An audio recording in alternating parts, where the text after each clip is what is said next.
it's time to break, run for cover. That's gonna cover, that's gonna cash. Then we make the 100-yard dash to the window. I don't know what you thought. It's Ramon Scott, running so hot. Sports make money and we make money with sports money every single day. NFL, NHL, NCAA. Stay away from the juice, we might play a parlay. It's the morning steal. What? Ramon Scott, sports money. What? Wake your ass up and let's get to the money. Get to the money. You know how we do it.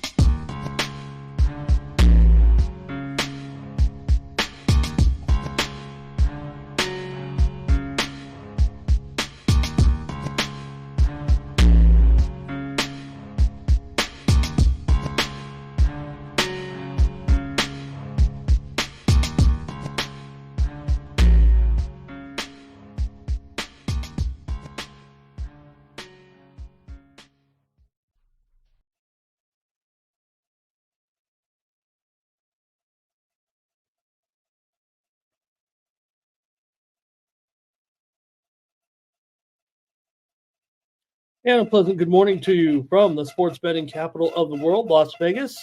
This is Ramon Scott, and welcome to the Morning Steam Show for Friday, October 18th, as we round up Major League Baseball. Is today the final day of the season for the New York Mets. They're going to play this one early as a matinee, as a twilighter, starting at 5 Eastern and 2 Pacific. National League game number 5. Feels like the Mets could use a day off following yesterday's bombardment again by the Dodgers. 10-2. The Dodgers top bats in the order are smashing again. Ohtani led off the game with a home run.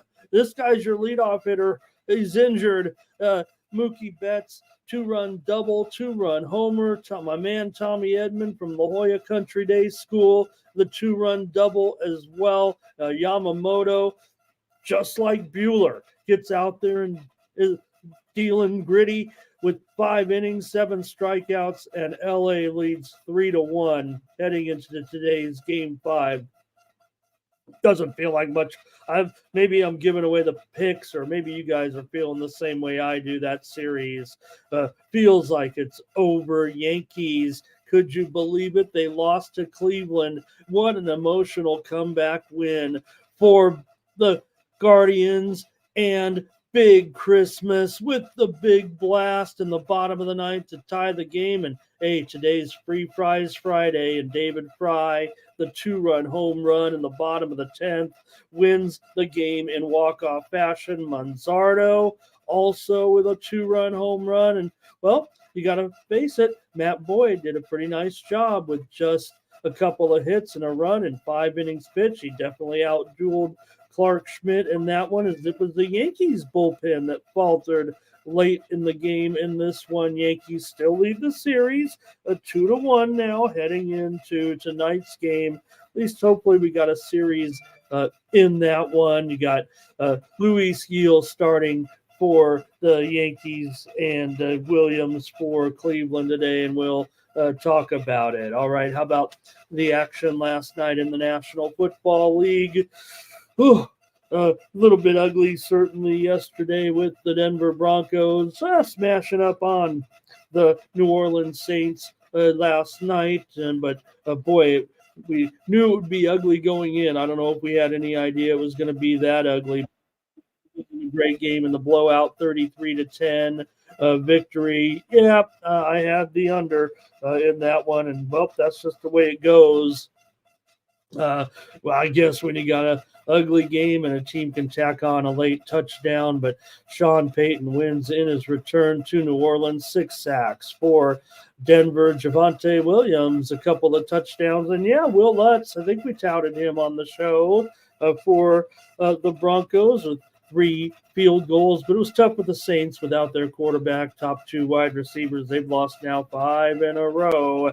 We head into our NFL weekend. 5 games, college football to talk about. Oh, maybe 4 today, but also we got an Ivy League game to talk about. And we had college football yesterday. Hopefully you can hear me over my bad computer here, you guys. I'll try to take care of this, but just keeps making a bunch of noise on me. All right, Boston College and Virginia Tech. Yeah, we had the winner here on the show yesterday with the Virginia Tech Hokies in that blowout victory of Boston College, or convincing victory anyway, over BC and Georgia State and Marshall. We had that premium pick winner with Marshall yesterday over Georgia State. Pretty convincing victory yesterday in college football. How did your day go yesterday in college action? Big NHL card. We had a few winners yesterday, including the Los Angeles Kings, Montreal Canadiens game to go under was a premium pick winner. Vegas and Tampa. We had a premium pick winner there on the over. We also had premium pick winner Devils and Senators game to go under, and we had the St. Louis Blues on a premium pick. Man, they won it 1-0 in overtime. Islanders and the Blues yesterday. So let's say hello to everyone in the chat, preview our day. I think we've got a short show with very few games, but again, just a crazy variety of action here tonight in sports betting. Say hello to everyone. And Ben Stevens was our new member here today. Hello to Ben. Lando's here today as well. Here's my man, Thomas Lewis. Everyone, like this video, subscribe to our channel, Sports Money, here on YouTube, the fastest growing sports gambling channel on YouTube. Hope you saw the show last night with the guys, the double stream with Sports Money and Razor Sharp picks as they were on the air for the games last night, for the football game, for the NFL game, but there was plenty of action going on as well throughout that the guys were commenting on. But it was a great show last night with the guys. Hope you enjoy that format and that look from them. Curtis Mann is here today. Joseph Alvarado is here. Gerardo's here, and he's ready. I mean, he's back because you know why? We finally have got club soccer resuming today. Pretty big card in club soccer here. Friday night features, including action from La Liga, from Bundesliga as well, from France. Today, a few featured games. We get ready for a big club weekend in soccer, and got 4 games in Mexico tonight, including my Tijuana Xolos on the road against Necaxa. A big underdog there. They're 3-1 dog tonight on the road. All right. Let's see who else we got. Jermaine is here. He took the under 41.5. Let's see. Is that in the? What's that in the? What was that? What was that?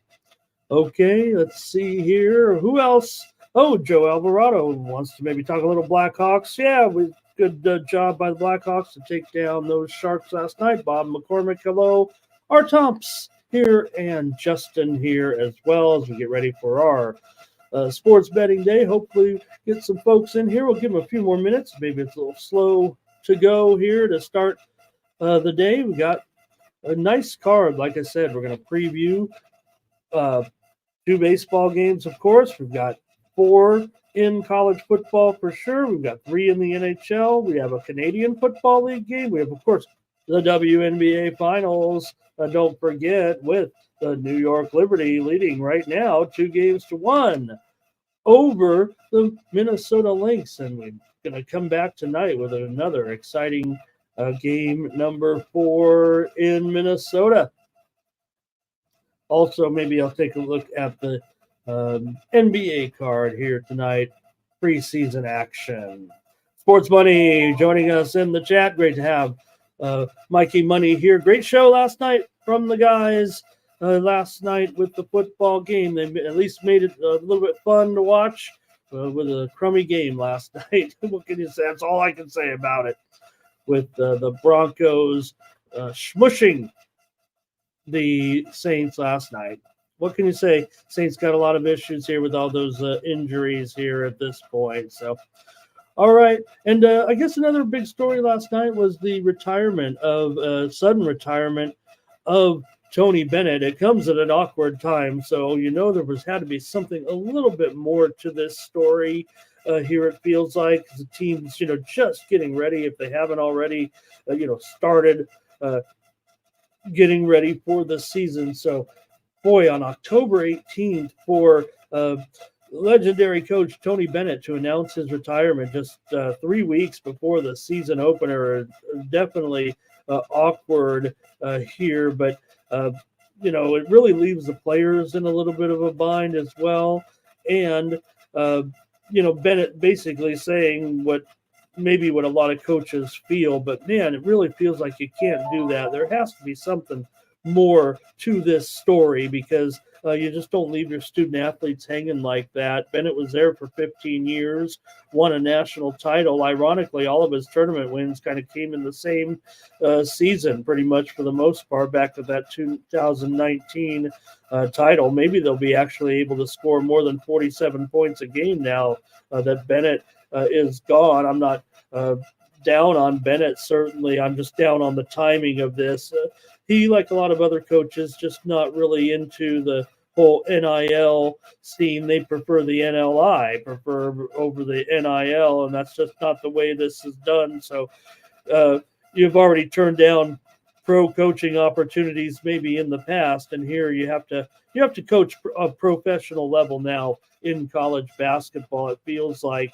And so Tony Bennett, certainly there with stunning news yesterday with his sudden retirement. Doesn't feel like Bennett is necessarily, maybe he's done with coaching, but it feels like Bennett could still be around the scene.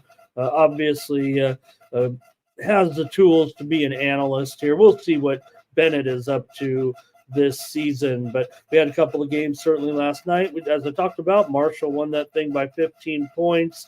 They led 25-10 at halftime, went on for the win. Virginia Tech led their game 28-0 over Boston College, and they went on to cruise as well. We did have that winner here on the show with Virginia Tech yesterday. All right, let's go over and see if anybody else is joining us in the chat here. Ray Otachi here as well. Gerardo, I've got him turned on a little bit with some action down in Mexico today. How about it? Boy, do I have to write this down all of a sudden? I guess I will. Toluca in their matchup with Querétaro, or as Pete Loshak likes to say, Querétaro. And, of course, he likes Gerardo here, likes Cruz Azul over home team Puebla. Cruz Azul about $1.75 here on the road tonight. Toluca about $1.50 in their matchup. Thank you, Gerardo, for Mexican League action. How will my Tijuana Xolos do tonight? They're, like I said, a big underdog on the road. All right, Fernando here. I think he's talking about is that the action from yesterday with the Kings on the road there? Mikey wants us to see some picks in Liga MX. I don't know if I made it that far. All right. And let's see here, Fernando. What is Thomas saying? He's not able to find the show on YouTube. What? Oh, no. Oh, so Thomas, see, he likes to watch it. I'm so happy that Thomas, I'm not right now. I'm not happy because he can't find it. Maybe there's something going on there. But it shouldn't be. It should actually be kind of the same. I don't know why. The watching the YouTube on TV is a little bit different than watching on the computer or on your phone. So I know Thomas will find it, or he said he found it. But It is cool that with YouTube TV, and more people are going to the YouTube TV platform, but to be able to watch it on TV, to think that I might be on your big screen right now, that's cool. That's cool. I usually think, when I think of YouTube, maybe I'm just older now, and I think of YouTube, as a computer app. You should see my first videos. No, you shouldn't. All right. M looks here on the Dodgers maybe today, or is that from yesterday? Nuke is here. Hi, Nukie. There's Nuke Worker. Hopefully we'll see him around this weekend on some of the shows. If you haven't seen Nuke, you're missing out. Fernando says the Dodgers will end it here, PZ. Thank you. And I won't mention it every time because PZ doesn't like a lot of attention. But our new opening song, this is the man right here that wrote the opening song to the Morning Steam show. And if you think he just did it for this show because he likes us on Sports Money, we've only played it this week for a couple of days. The intro, the outro. Well, the last show I did, Peasy did the song there too. I'm the first to have 2 songs written for him. Thank you, Peasy, so much for doing that. And, I saw Peasy commented on when he said, I'm going to write the first new jingle for Ramon because I think he said, well, I was trying to remember. He's on every day or something. No, I'm trying to remember what it said, but maybe because I am on every day. Peasy was like, that other thing was cool, but it was just some generic stuff that, doesn't get us in trouble or anything like that. But I got to memorize the words to my new song. This one's going to be a little bit tougher. There's fewer lyrics, but I don't know.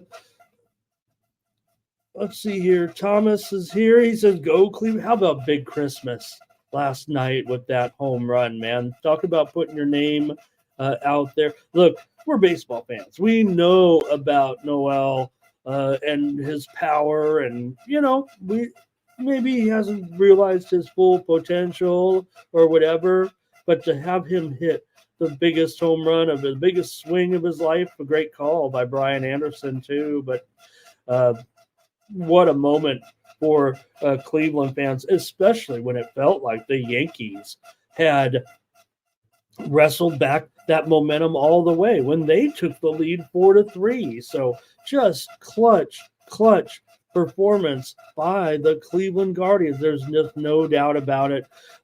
For a Guardians team that sometimes lacks clutch moments, here they get it done. And let me say something controversial here. You know what? I feel a little bit awkward for all the, for the great Native Americans of this land, right? Of this land that, hey, how we know that, they colonized it, they made it a United States of America country, but there's still protected lands, Native Americans throughout this North America province and located inside the United States, the United States.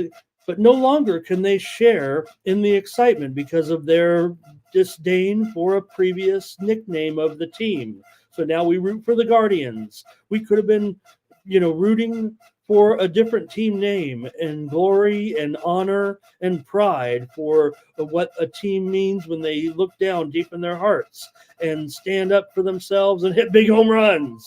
The Guardians are right now back in it against the Yankees and not any other team name that could have been still the team name, and we'd say it with pride and dignity, referring to the previous team names.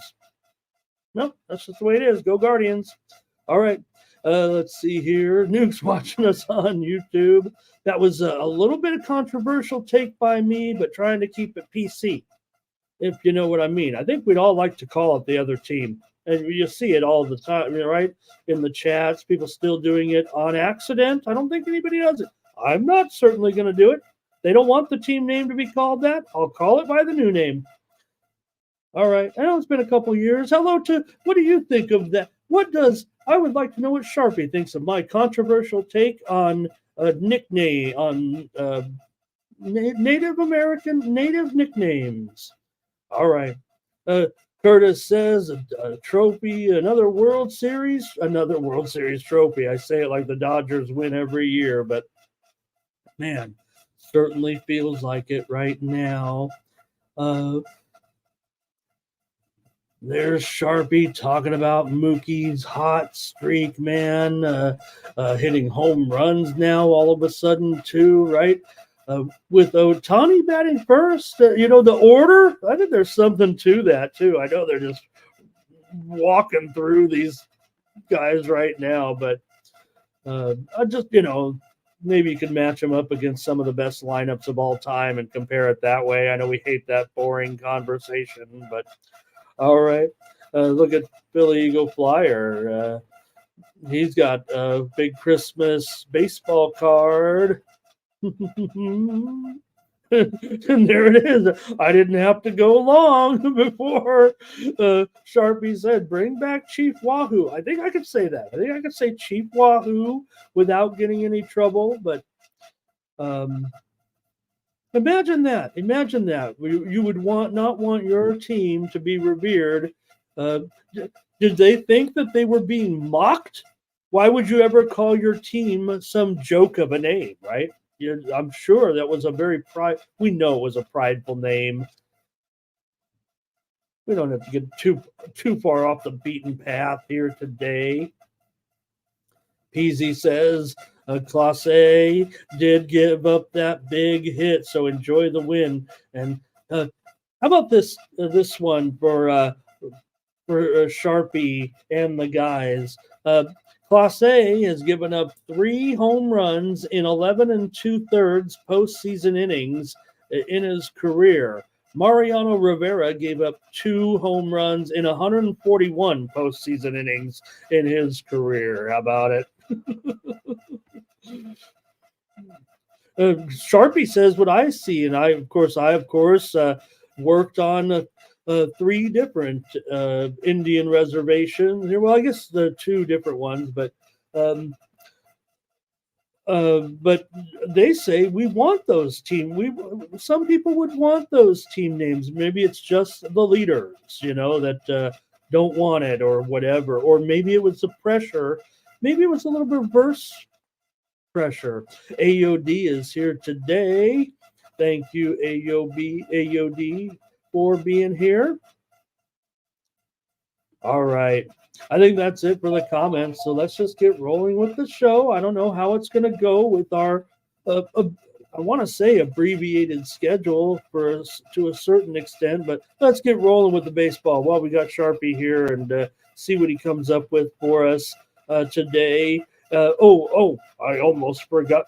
Hey, Ramon, do your own commercial. You're the tout here, right? So, hey, everyone, check me out over at winnable.com. I give you lots of free advice and winners here. We cover the card as best we can, try to get some free winners out to you. I just love talking sports and sports betting on my own little show, but the winning never stops. Join me over at winnable.com/Ramon, and you can get all my picks for the day over there. Use the promo code STEAM to save 20% off all premium pick packages, including mine on Friday in these sports. I don't know how we're going to package it today. There we go.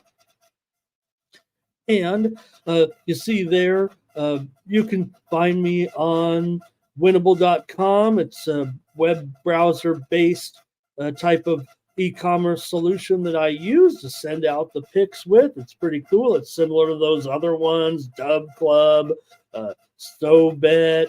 What's that other one? I can't think of it right now, but this is the one that I liked and I preferred actually. So you could sign up for free picks from me over here by going to winnable.com/Ramon. And you'll find I have a free package out there. I send out some plays in some different sports. I'm trying to sweat out some tennis winners here right now. I'm watching a match. Well, I'm watching. Actually, I'm not watching a match with one of my plays on it. I'm watching Wawrinka, and man, doesn't it look like Wawrinka is always, probably was just eating a bunch of Cheetos in the hotel room until it was time for his match to start. Anyways, check me out over here at winnable.com. Click the QR code in the lower right-hand corner there if you want to get a shot right over to the site. And you can check it out over there. I got some packages behind a paywall as well, because this is how I do it. I'm a little different than the rest of the guys out there. I like to come and earn my keep, so to speak. And if I was able to crush it and win all this money, I'd still come here to do a show. So why not check me out over at winnable.com? You guys are the closest thing to friends I've got. So join me for more plays over at Winnable. All right, appreciate that. Appreciate you listening to that. Don't appreciate you listening to my hard drive here. If I could just shut this. It might be the fan. I don't know. Need to win here and get a new computer. Been saying that for a couple weeks. All right, see who else stopped in. We'll get ready for the show. Here we go. New Quirker still calls them the Redskins here. Maybe if any name, right? Look, these other names are fine. Probably shouldn't name teams after skin pigmentation, is, I guess, the way it is there. But nonetheless, maybe the other names, I'm certainly okay with them. I mean, come on, North Dakota Fighting Sioux. I mean, that was just brilliant, certainly. All right, here's a Sharpie ready to go with some of these props. I think that means let's talk baseball, I think is what it means right there. But Flaherty outs over here today, basically saying that because of the bullpen situation, they'll roll here with Flaherty. And man, hasn't he been terrific? It makes you wonder if the Tigers that would have kept Flaherty, if they wouldn't have had a little better success with the postseason, having him go in a game every get his turn in the rotation. So, all right. Okay, Thomas Bird. Well, good luck to you, Thomas. And you're always going to be with part of Team Steam, so hopefully you get to join us when you can. But so it's got a little action on a job, so appreciate that. And let's see. That's it. All right, let's get rolling with the baseball. Sharpie's talking about it there. With also Peterson over 1.5 earned runs. Chosen ones here. He's ready to go in college football in that Oregon-Purdue game tonight. With Purdue first half. Appreciate it. All right, let's kick it off here with the Dodgers and the Mets in game number last of the series, if you know what I mean, with Flaherty here going up against Peterson. I like, what some of Sharpie's saying there, but I just have a feeling the Dodgers continue to smash. Man, this has just been really, really demoralizing for Mets and their fans, especially the way the Dodgers have put up these they said what I didn't even catch the statistic there at the end of the game. It was such a blowout. There's a few other games going on, but something about Dodgers 8+ runs in back-to-back postseason, whatever it was.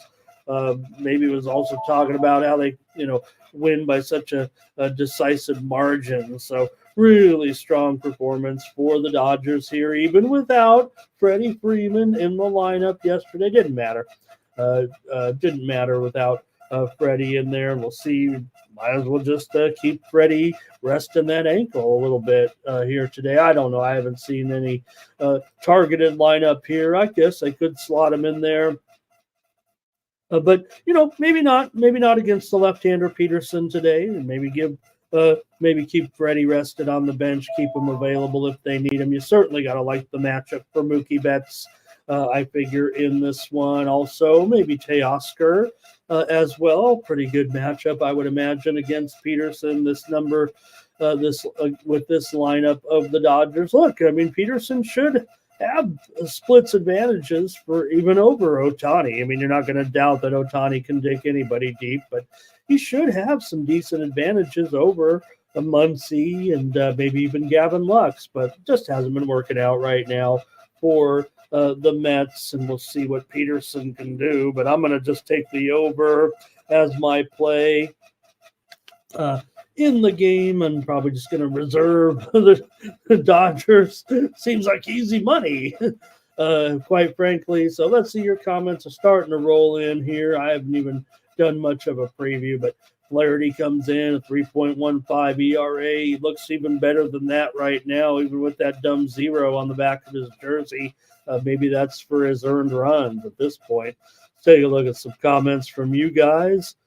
And to see you got a new computer. I need a new computer. This thing is an Amazon refurbished. It's not even a year old, but don't buy, as I said yesterday, don't buy the refurbished. What am I thinking? I'm such a, that's a gambler, right? And we're willing to throw down bets left and right. And yet when it comes to looking at some computers on an Amazon, I want to go for the discount every time. What a cheapskate. All right, Thomas says, give me the Dodgers on the money line. Ray says, give me the Dodgers money line, team total over. Curtis says, go LA, go Dodgers. Dodgers close it out today. Not going to be able to find anybody on the Mets, it feels like at this point. I can't do it. All right. How about it? With all those walks. Oh my God. Is that real? Is that real, Sharpie? Or are you making that up? 8 walks a game? I guess it's not quite a 6 walks a game, but still. Jeez. And look, we didn't get through just a few plays. Dodgers, consensus play here. Nobody wants the Mets. Maybe the Mets can do it here because they've really reached rock bottom here right now. So see Sharpie talking about these numbers here with these guys. And how about my man Tommy Edman from La Jolla Country Day School? I've seen this kid play when he was young and watching his career.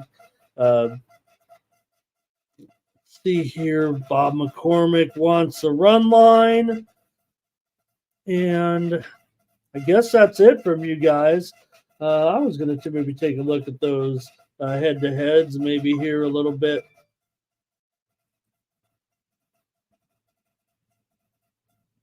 And see who looks hot. See who looks hot today on the head-to-head report. Sharpie gave us a good report there. So I don't know if we need to go too much into it. I think he gave you my players that I'm pretty much going to be interested in the props today. Like I said, I think Mookie, I think Teoscar are my favorite hitters here today for the Dodgers. I don't mind these Mets matchups against Flaherty. Flaherty's looking so good. But you figure Vientos, the way he's been looking, he could get some good looks against Flaherty, I guess. Pete's so up and down right now. It's hard to fathom what's going on in his mind every at bat at this point. You'd think Pete would have a decent advantage here, and maybe a Marte too in the bottom of the lineup, but not the way it's going right now. It just doesn't feel real great. So let's see what some of the numbers these guys have against one another. And of course, not a lot of history, certainly against Flaherty for some of these guys, but Winker, well, I'm not going to be worried about Winker. I'm just going off the BVP. So, all right. Let's see here. We've got a few more comments from you on the National League, and let's see what we got from the crew. Thomas says Public's on the Dodgers. Vegas is not going to lose all that money. He'll be the voice of reason here. I guess that's all I can say about Thomas's pick. And look, I think, right, if you're going to look at it realistically, you could try to point to some advantages. We know that professional sports, so much of the psychology into it, right? That's why we're all down on these Mets. We all had hopes for a good series, and that's the way to look at this game. If you're going to take the Mets, it just can't be this overwhelming. These are supposed to be the two best teams in the National League. So at home, desperation, back to the wall. At least you're going to get players who are, unless they've just thrown in the towel, I guess is the only way I could put it. All right. Sharpie says they're already jacking up these Flaherty props here. Vegas can't stop the Dodgers. Why aren't they $1.75 or something, right? The Sharps will always come in and take the take the money here. They'll be the ones taking the Mets here maybe a little bit today. Let's see how I'm showing it with the sharps, not necessarily with the betting public. So I'm showing sharp bettors here coming in on the New York Mets by about a 3-2 margin here today. They're certainly a little bit split on the total. In fact, I'm showing it pretty much right down the middle. Half the sharps are on the over, half the sharps are on the under. And my definition of the sharps, has a lot to do with the reverse line movement and the moves that are coming in and what books the moves are coming in from. So it's very, what is the word that I'm looking for? Not speculative, but my opinion, what I think. How's that? All right, I guess you guys are done with this one. I guess I'm done with this one too.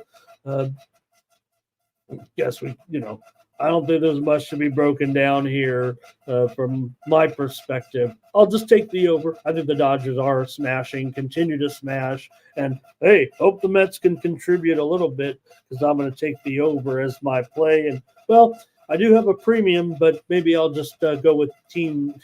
I say maybe I'll just go with them, but you know what it is. But I'll roll with Team Steam. Thomas is going over too. No one had an opinion on the total really in the chat other than Thomas and I. So let me do that, right? Everyone's on the side. We all know what everybody likes about the Dodgers today.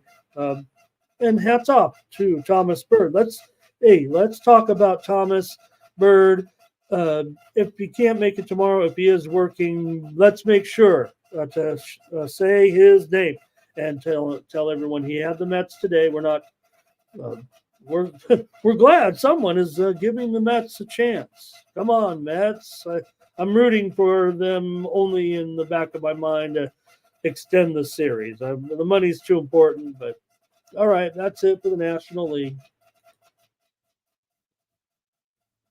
Let's go over the American League game now and take a look at the Yankees with Luis Gil here going up against Gavin Williams of the Guardians. And man, great clutch job by the Guardians. This shows the Yankees' susceptibility here. You got to wonder if these two teams even have a chance to go up against Big Blue in the World Series, even if it is the Yankees here with a 2-1 lead right now as we head to Game 4. We're in Cleveland. There's no doubt that right now this series feels like it's in the balance here. Doesn't feel like the other one, right? Gavin Williams went under in 12 of his 16 starts this season, but 4-12 was the team here with Williams on the mound.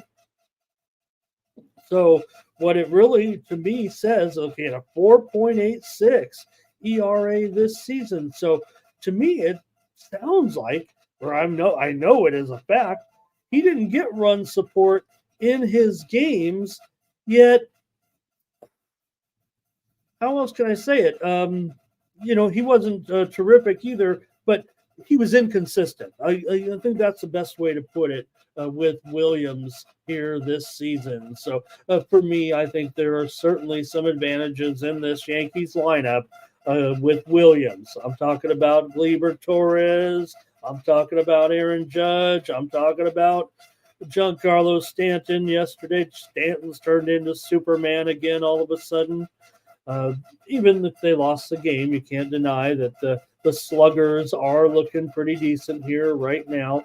Volpe, look at Volpe. He hit that double last night, pulled the ball nicely when the Yankees needed a big hit and got things kind of rolling here last night. And well, I guess John Birdie, if he's in, has an advantage. I don't know if having John Birdie's in the lineup is any kind of advantage. But for the Guardians here, I definitely think it's kind of a neutral feel against Luis Gil here with a 3.5 ERA this season. The Yankees went 19-10 with Gil on the mound. You look at the win-loss. I mean, Williams was 3-10 this season overall, and Gil was. The Yankees were 19-10 with him on the mound. He was 15-7 overall. So this really hasn't been a great situation with Williams here coming in. Let me take a look at some of the splits. Let me take a look at some of your comments, and then I'll make a call here on the game. And let's see here. Jermaine says, expect the unexpected on a Friday. Nuke Worker also went on the Mets on that other game. Got to mention it. Got to give these Mets a chance, a shout out. But when you see those fans, man, when they show the shots of the fans, and the worst part, I mean, Grimace is getting hammered in the stands, right? You got all these kids watching their baseball game, and then they flash to Grimace last night. He's chugging down a beer. It's not a good look. It's not a good look for Grimace. It's not a good look for McDonald's. It's not a good look for the Mets. Grimace is getting hammered as the Mets are getting beat, and the Grimace is a drunk. Oh, my God. He should have been drinking a shake. What are you doing? All right, over here for Thomas. He says he's seen that the total here is now 8. What do I have on the screen here? 7.5 under 15. And definitely, we are definitely starting to see, I think the key here, and I'm going to go ahead and move it. That's a big move, right? Oh, I think I just had it wrong there on the total. That's a typo. It's never 7.5 under 15. But let's go ahead and move it to 8 flat. I'm already showing circa at 8 over 15 here in this one. And after we saw 12 runs last night, it doesn't feel like it's not going to be an over here necessarily today. So I'm going to take the New York Yankees to win this game. I think at $1.30. I think for me, the key here, like I said, is mostly what I feel like are some, standard matchup advantages here with Judge and Stanton, possibly against Williams here. And I think that might be the difference. So when we get into the bullpen, it could be a little bit chaotic again, as we saw yesterday. I don't think any of either team's bullpens, I guess, are to be trusted here at this point. The Yankees in particular. I would imagine if they the Guardians could get putting Clase in the. I mean, they're not going to hesitate. Obviously, he's one of the best in the game. But doesn't it seem like for Clase, he's great again, except when the pressure's on. I think we've seen that. I just said it right. 3 home runs and 11 and change postseason innings is not good. No matter how you look at it, you never catch Mariano Rivera at this point. See what you guys can more comments here in the chat. Thomas says Guardians and over. We knew we'd be against one another here probably in this one. I just think the advantages are just too strong with this starting lineup against Williams. I feel like Chosen One says under, but unlike with the Mets fan, right? The Guardians are into it. They were never. Even when things look dismal, or I say dismal, when they fell behind, the Guardians fans were still alive and thinking they had a chance. And once Noel hit that home run, Justin says, give me the over in this one. But Thomas says it can do it again. Our Tom's here. Oh, let's see. And Sharpie here saying that neither pitcher is pitched yet. Both bullpens are getting taxed.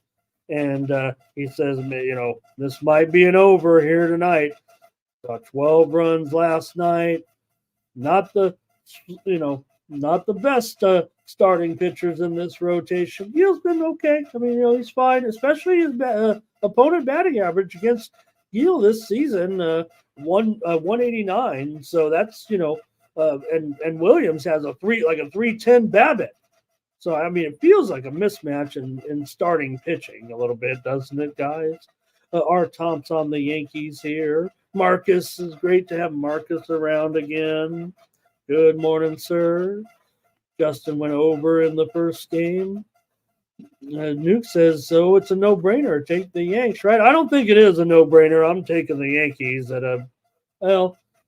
look, maybe they shouldn't be favored in a playoff game on the road with these, with two teams with nearly similar records. But again, I think I'm basing this one today on the Yankees to have a better start to the game here. I think the starting pitching matchup might be the tiebreaker for me, if you will. Again, I like the advantages from Judge, Stanton, and also I think from who did I say? Gleber here. See some of the numbers here. They've only faced a couple of times, but Judge has homered off of Williams before. Gleber Torres, a walk and a hit in his 3 plate appearances against Williams. So there's not a big sample size for anybody that was looking at it. Although I will say that Luis Gil faced this probable starting lineup about a 222 batting average, 885 OPS. So pretty decent numbers through Gil here in his appearance against Cleveland. Robert says he wants to go over in this one. Wine time, hello, and getting ready for a big college football weekend with wine time. Thomas says the Yankees got their group back, but it was just too late for them to pull it out. All right, he says Yankees and over here tonight. Hey, Guardians were clutch. Does feel like the Yankees, bullpen has a few issues here a little bit. A few, to say the least. Jermaine's going to be looking for the dogs. All right, I think that's going to do it on baseball. Thanks, you guys. Here, Jermaine says, look, Cleveland has been some big-time runs here. All right. And Thomas says there was enough voters here for the Yankees today as a consensus. So the 2 road teams here, consensus play. Consensus went down yesterday. We had the Yankees team consensus here yesterday, and I had them as a premium pick yesterday as well. So, all right, I'll take them here. And again, I try to play it game by game. I'm not hedging. I do have the Cleveland Guardians at 40-1, taken in the second week of April. And, it's just a free play, guys. I'm not trying to disillusion anybody. I have to look at these statistics honestly today. Sure, the Guardians win. They're back in it, and I've got my 40-1 riding here still. I'm not willing necessarily to even hedge here necessarily. I think there'll be a big enough hedge available in a one-game situation. If the Yankees were to go up 3-1, I'll be able to get a little profit, I would think, out of the game, unless the Guardians sweep or something like that. And if they did that, I don't deserve to win a 40-1 future. So I'm not like those guys. I'm not a gambler. It may look like it on the surface, but I'm willing to take a profit somewhere in here when I deem it necessary, and I wouldn't do that to you guys. I'm trying to, base it on the fact that I'm trying to reiterate these statistics here feel like the advantage for the Yankees. I believe Gil over Williams today is my advantage, and also the advantage of those sluggers of the Yankees against Williams. So, all right. If not, hey, Guardians 40-1. Let's go. So I full transparency. I don't know how else I can say it. If I didn't say it, people might call me out and say, "Hey, I remember back in April when you said you put a bet on the Guardians." It wasn't on this channel. I was on another channel, but it was on a show called The Morning Steve. See, Justin doesn't ever hedge, even on a 40-1 that would pay. Well, let's just say it's a 4-figure score. So I can't play it like that, though. I'm just too. Maybe it's because of my volume of play. All right, good night, Munchie. Good night, Munchie. Yankees and Mets money line. Thanks for listening to the baseball segment, everybody. And let's see here. Nuke Worker says hi to Wine Time. Oh, great point. Great point. Maybe I could go first 5. And that's part. I'm going to be changing the format here slowly. I think I was just conditioned to giving full game sides and totals because of my previous relationship and my other tout life. But now that I'm making the call, I think maybe that would be. So you're going to see that here. I don't know when. Maybe in basketball season, I'll start to get in some first half, some other derivatives, and also player. Maybe not so much player props, kind of like today when I was talking about the players that I like in the game. You could formulate your own props, right? Yeah, we know we could always go in there and say, give me this quarterback over these yards or these receptions. For the most part, those numbers are always going to be correlated. So I like to just say these are the players that I like today. And if you want to play different variations of it, because I think it's kind of hard, say a guy at 3.5 receptions, right, and 28.5 yards. Oh, I just think that the one guy is going to get a big play and have 90 yards. That's a little bit sketchy. Kind of like some of those high variance bets, first quarter plays. I don't mind those. All right, let's see what else here.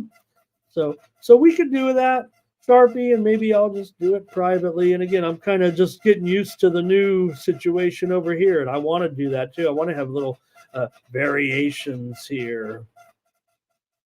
All right, thanks a lot. And Justin says I play 40-1, so I some play the lottery. Yeah, funny, I actually won a lottery prize once in my life. It wasn't a lot of money. At the time, it was. When California started the lottery and people would line up for hours to buy their lottery tickets, how dumb were we?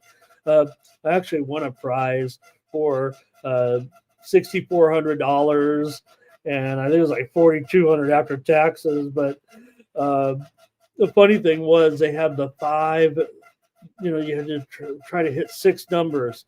Well, they had 5 and a bonus, and then 5 is what I hit, 5 numbers. But when they were announcing it, we'd all go, for some reason, this is how we did it back then. We'd go watch the TV, the lottery results on TV. And I couldn't believe when all my, I missed the second one. I hit the first one. I missed the second one. You get these little tickets. What a lottery ticket looks like. And then the next 3 came in. And I'm like, we've got 5 out of 6 here. And then they have the bonus number, right? The bonus number, you'd have to hit the bonus number on the end. And it flashed up 33. And I looked at my ticket. I don't know what I was thinking. It said 32. I thought it matched. And that was $200,000. I jumped up and down so crazy. I broke my toe. And then I realized I only had 5 of 6 numbers. It's still cool. You're like, 21 years old and you got $6,000, but can you believe we played the lottery like we did? They still play the lottery. Look at dumb California. They've got a lottery, it's supposed to benefit the schools, but they'll pass on sports betting. I'm looking at you, Mr. Roca. If you know what I'm talking about. All right. Sharpie says no Weaver. Good. We don't want any Weaver out there for sure, right? and me too, Justin. You know what? I never played after that actually. I think I knew the odds. I mean, I'm a gambler. I knew the odds. I think I just was doing it everybody was doing. You go to the liquor store, everybody's there. It was like the lottery in the 80s was like. In California, it was like crack, or I don't know. It was a social event. You'd go to the liquor store, everybody's hanging out, drinking liquor. I don't know what they were doing. All right, you guys. That's it. JW's on the Guardians. I think that's it for the baseball. Thank you, of course, to Sharpie here. He makes I believe he makes appearances occasionally with Mike, if I'm not mistaken, on the show. So the thing I miss Sharpie the most, am I missing it this year? You don't have a Red Zone Companion show this season, right? Because I got to tell you, I love that Red Zone Companion show. I tried to do it myself, and I was like, I can't do it. But Sharpie could do it. So I know I'm referring to you a lot, but I admire you. So thank you for visiting me here on the show. Okay, let's get moving here right now and go to the next big game of the day, certainly here with the Liberty and the Lynx, WNBA. Move it up. Let's get it early in the show because game number 4 tonight. And we didn't really touch on the game number 3 probably like we should have on that busy show. But what a game it was with the Liberty coming all the way back. We saw the Lynx come all the way back, right? We've seen massive comebacks in this series every single game, it seems like right now. Just a very exciting series with the Liberty and the Lynx here today. The Liberty, a 3-point favorite coming in this one, and the total here at 159. And we talked about it yesterday on the show because we saw a steam move come in on the total going from 160 to 159 in this game. And look at how the last game went with, it got up to 157, but that was kind of part of the whole process, it felt like, right, with what was going on with the Liberty and their big comeback. So still felt like it was going to be short the whole way. Only the prospect of a last-second shot and whatnot from the Lynx kind of gave it the chance to go over in that game, but the steam's already come in. It feels like the pressure is getting tighter, of course, as we get to game number 4 here of a 5-game series. So it could end tonight.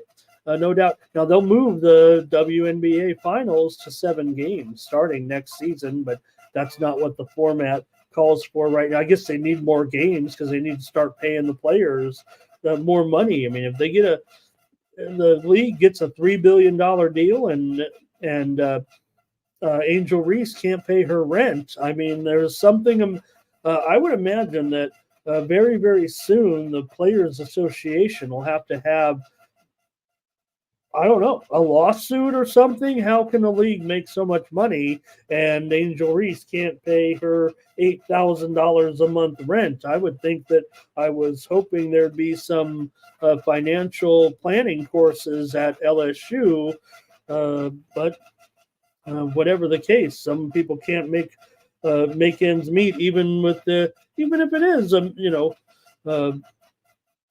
just a reasonable salary for these ladies here right now. They make a lot on their endorsements, those players. The rest of them have to go play right now in these other leagues around the world. So, okay, it looks like you guys are already starting to comment here on the game, and I haven't even gotten to a breakdown yet. Now, the Liberty certainly have strong matchups here, it feels like right now with the way things are going. But the Lynx just find a way. Courtney Williams will bail you out every time is what it feels like. Collier certainly gets it done with such great consistency. Really, to me, it looks like the best player on the court. But Brianna Stewart comes up big, comes up clutch. And, of course, Sabrina Ionescu. I've been doing WNBA previews on YouTube for a long, I'm not saying that everybody was Johnny come lately with this season, but I've been talking about Ionescu ever since she's been in this league on these channels, it feels like, and makes me think of Tease, Parlay Tease a little bit as well, because of of his fondness for Sabrina. So anyways, here with the Liberty on the road, great matchups for all of them. How about the development of Bebish too? I mean, she really has been, to me, the most pleasant surprise here, and she really has, I think she's done a really nice job when matched up against McBride. And Bebish, to me, has been kind of a big story here. Even Lainey Hamilton's been stepping up. So everyone on the Liberty has been stepping up. But, man, the Lynx do a great job, too. The only one I'm really kind of fading here, I mean, probably the least impactful player on the court is Bridget Carleton. Now, I know if you're out there, Billy, I know you love you some Carleton, but I just don't know if it's a great matchup against Lainey Hamilton. Yeah, she can back out and try to get her threes here, but I like Alana Smith in this game, certainly for the Lynx. To step it up, she's going to have to step it up. Should have a better matchup, and she should be putting up better numbers maybe than she is right now. So let's hear what you guys have. It looks like you do have some comments here in the game tonight. New York has won 6 of their last 7 games on the road right now, and they've covered the number in 10 of their last 13 on the road, but they're a favorite here in the final. Yeah, they got it done. No doubt about it. I had the Lynx in that game, and I think, like I said, I think I graded it as a push. If you tailed me or were on the Lynx, maybe you did get a win. Actually, I don't think anybody was going to lose on that one with the Lynx. With the Liberty, you only probably pushed, or you may have lost by the hook or more. So, I'm not talking about if you have the money line, you win, everything's fair, all fair game, all derivatives, all products, if you will. So, what do you guys have? Let me take a peek now here in the comments and see. I got a lot of comments here in this one. All right. I'm back on the baseball game here a little bit. Went too far, but I didn't see that one. That was good. All right. Okay, Sharpie. Oh, man, that's a bummer. Sharpie, I'm sure you have a, well-paying, good job and everything to be working on a Sunday. If not, I'm going to bring you over to Toutland because you shouldn't be. No, I shouldn't say that because Big Show was an awesome partner with you on that show. But next year, buddy, I'll do. I don't like those long companion shows. I'm honest about it. I mean, I do like them very, very much. Don't get me wrong. I like appearing on them. I like it when there's more, but I also like the one-on-one play. Did I just say that? Okay, here we go. New York. Oh, you guys are having a conversation. Okay, here it is. Links over. Top play here says Justin in this one. Okay. And, man, you know me. I'm not going to probably be on and over here in this game. I feel like it's getting tighter and tighter at this point. Jermaine is back on the Lynx, says that's my number 1 dog today. He said he's going to be on the Dogs. Lynx first quarter for R. Thomas says on the Lynx. And R. Thomas, Lynx first period. And let's see here. Thomas talking about it. Thomas Bird talking about it as well. He says the Lynx are done. They gave it all they had. They couldn't get it done. That was the game they needed to win because they had the big lead. And, man, it disappeared so fast, didn't it?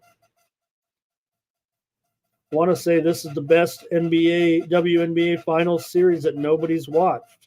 I know we've watched it. We're, big fans, and those fans, love that league. So no doubt about it. But again, once they lost their big star, right? It felt like the season was over for a lot of people. All right. Nuke says they're going to go on strike. Justin says, is Reese broke? She's got some endorsements here. She just said, I don't know if Justin's teasing me or missed the story yesterday that Reese said that her WNBA salary does not pay, basically does not pay her rent. Basically, she said, I have $8,000 rent and my WNBA salaries, I think she's, whatever it is, $74,000, 8 times 12, it doesn't pay the rent. She's got, but I would question, you shouldn't be living, probably, it shouldn't be, if you have 74 now, has an endorsement deal, She could, but if you're a salary, probably, I'm living in Vegas because I can't afford to live in Southern California. So I guess I can't really I can't fathom paying more in rent than, I had to make a decision. All right. Okay. Hey, Kelly's here this morning. Good morning to Kelly. Says the Liberty get it done here in this one. And Thomas says they're getting a new team. They're getting a new team next year, the Golden State Valkyries, and then another team after that as well in Toronto, and then another team right in Portland, I believe, if I got it right. Justin says he used to watch Tease there. Tease's show was so unique. It was like ahead of its time, I felt like. All right. Nuke says Toronto joins soon. Robert's got the over in this one. And I am going to, Justin, I'm going to take the under, and I'm going to take it right here on the show right now. Oh, Justin, my man. All right. I'm marking it down. I'm taking the under again. I know I feel like the defense will continue to get tighter in this series here. Right now, I think the tension of the series and everything has made it even, because that thing was going way under. It was going way under last game until, and again, it could happen again today. That until the big comeback, the scoring started to happen here, but at 159, I'm just going to trust this move here at this point. So I may be on an island here. And Calvin Washington, great to have you here today. Don't know if we've talked or met, but it's really cool to have you here and with your comment, taking the liberty today. So appreciate it, Calvin. Kelly says the WNBA bad scheduling. They just did seem to make some mistakes. I don't know what they could do about it again. Because there's baseball every day. So I don't know what you could. But again, they were up against the NFL a couple of times. Like they didn't even think about. And again, but also you're offered. I think one of the things here is for a network like ABC, right? You're like, we don't have Sunday NFL. We want to put anything up against the NFL. And I don't think that the thought process was the Indiana Fever were going to go to the WNBA finals, but I guess there was that possibility. So maybe the ratings would have, and it hasn't been terrible. All right, let's see what else here. All right, that might be it for the WNBA game. I'll take the under here in this one tonight, Liberty and the Lynx. Thanks, everybody. Let's get into college football now with some great games tonight, including from the ACC with Florida State at Duke. And Duke's a favorite here, folks, in this one at a 2.5 and 42.5 there. I guess the Duke defenses are going to come to play here. That doesn't feel quite right in this one, but let's talk about it and see if we can formulate an opinion or get your guys' opinion here on this one. Don't forget, there is one other interesting game, one game tonight that may be a write-in. I don't know how you have your schedules, but Fresno State and Nevada has been added to the Friday night card here tonight. So there's actually 4 FBS games. Okay. Florida State comes in 1-5. This was a team that was expected to be, some type of contender for something for last place in the ACC. I don't know if that was it, but 1-4 in conference. The only team they beat was Cal at home. We had Cal in that one. plus the points. I think they were getting a touchdown right in that one. So pretty bad here for Fresno State. Thinking Fresno State all of a sudden for Florida State and Coach Norvell. It feels like I don't know if it's necessarily the blame game or anything like that. I mean, there's no reason Florida State should have been this bad with that offensive line, with all those veterans there. Yeah, got a freshman quarterback in there right now at this point. And the Seminoles have gone under in 5 of their 6 games here this season. So go up against Duke here. Norvell, the Seminoles are 13-17 against the spread under Coach Norvell when coming in off of a loss. They're also 4-6-1 under Norvell as an underdog. For Duke, they come in 5-1, but just 1-1 right now in conference here.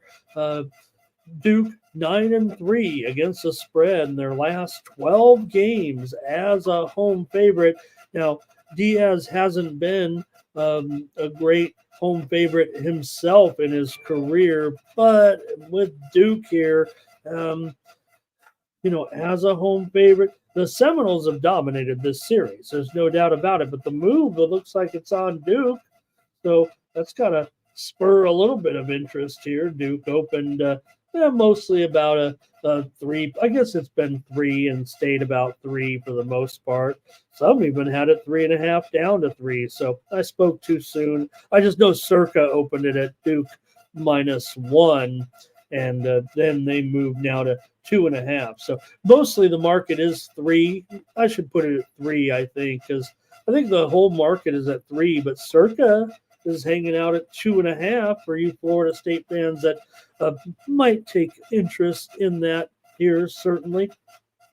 Florida State's won 17 straight between these two teams, and they're a 3-point underdog here tonight. I don't know if that speaks volumes or if we should throw up the radar on that, but they've also gone 8-0-1 against the spread in the last 9 meetings against Duke. I mean, it's not only been winning, but covering. FSU's won the last 7 games in here to Raleigh-Durham.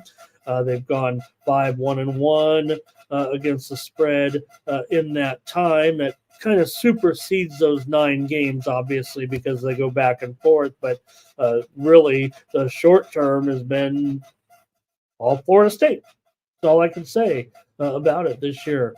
Okay, let's see here. So, yeah, Duke lost their coach, lost their quarterback. It seemed like it didn't matter. They brought in Murphy to do a pretty good job. They revamped their offensive line for the most part, it felt like. So Diaz has done a terrific job, and Duke's 11-7 in their last 18 conference games against the spread here over the last couple of seasons. So just have to get that thought out of the way, that thought out of your mind. It feels like that this has been a tough matchup over time here for the Blue Devils. All right, see what you guys have here in this one. Get your comments on this game. Florida State's played the more difficult schedule for sure. I mean, Florida State has played probably a top 5 schedule in the country. I think it ranks 6 overall, but you look at the opponents. So that's one thing, no doubt about it. Duke's schedule's like top 100, ranked 100th or so here right now, looking at the rankings of the schedules. So, but this offense for Florida State coming in just averaging basically 15 points per game. So,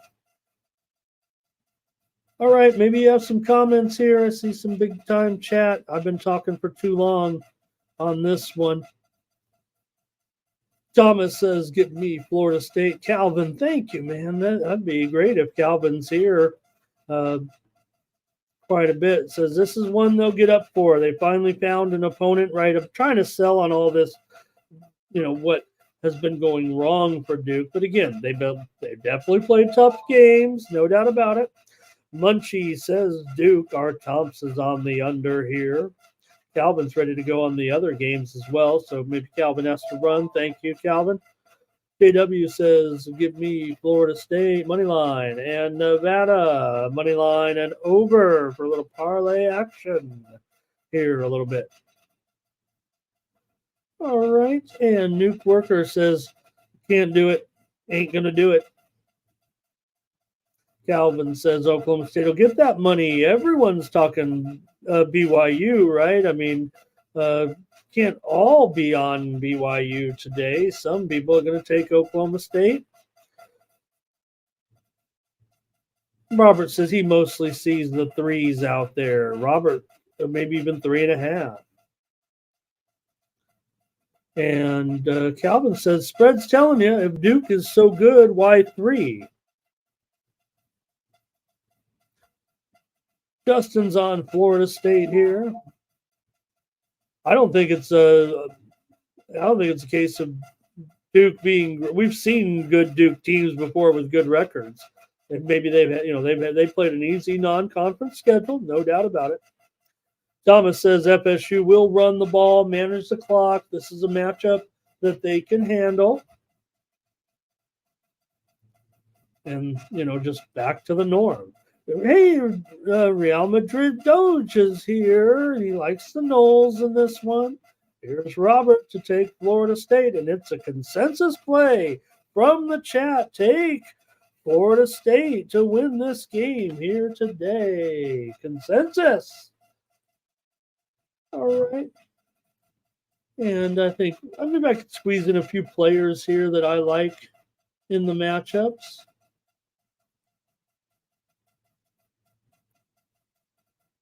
Maybe let me see here. Try to fire up my computer, my personnel computer.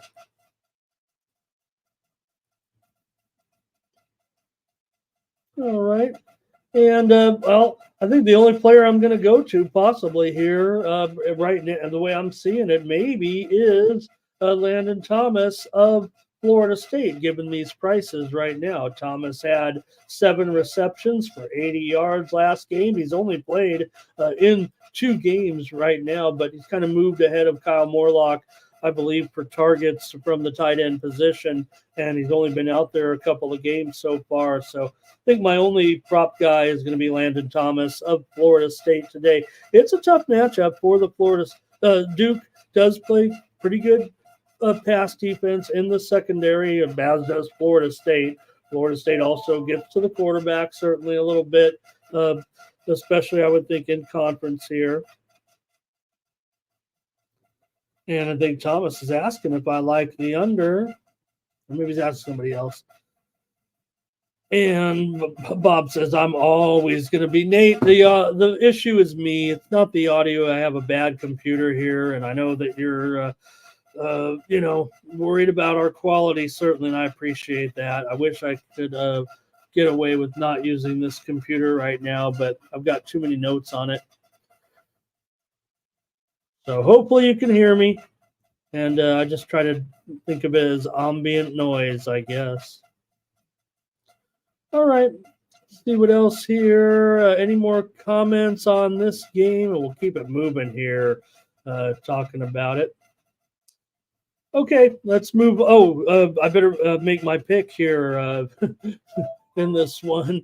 Look, you guys are almost talking me off of it to a certain extent because everyone here seems to like the under. And while I agree, all the sharps are on the under as well, I'm not sure that they've been very solid in matchups like this when I've been watching it. I kind of, let me see here.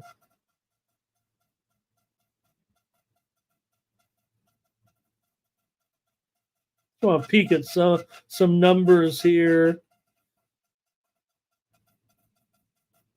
All right.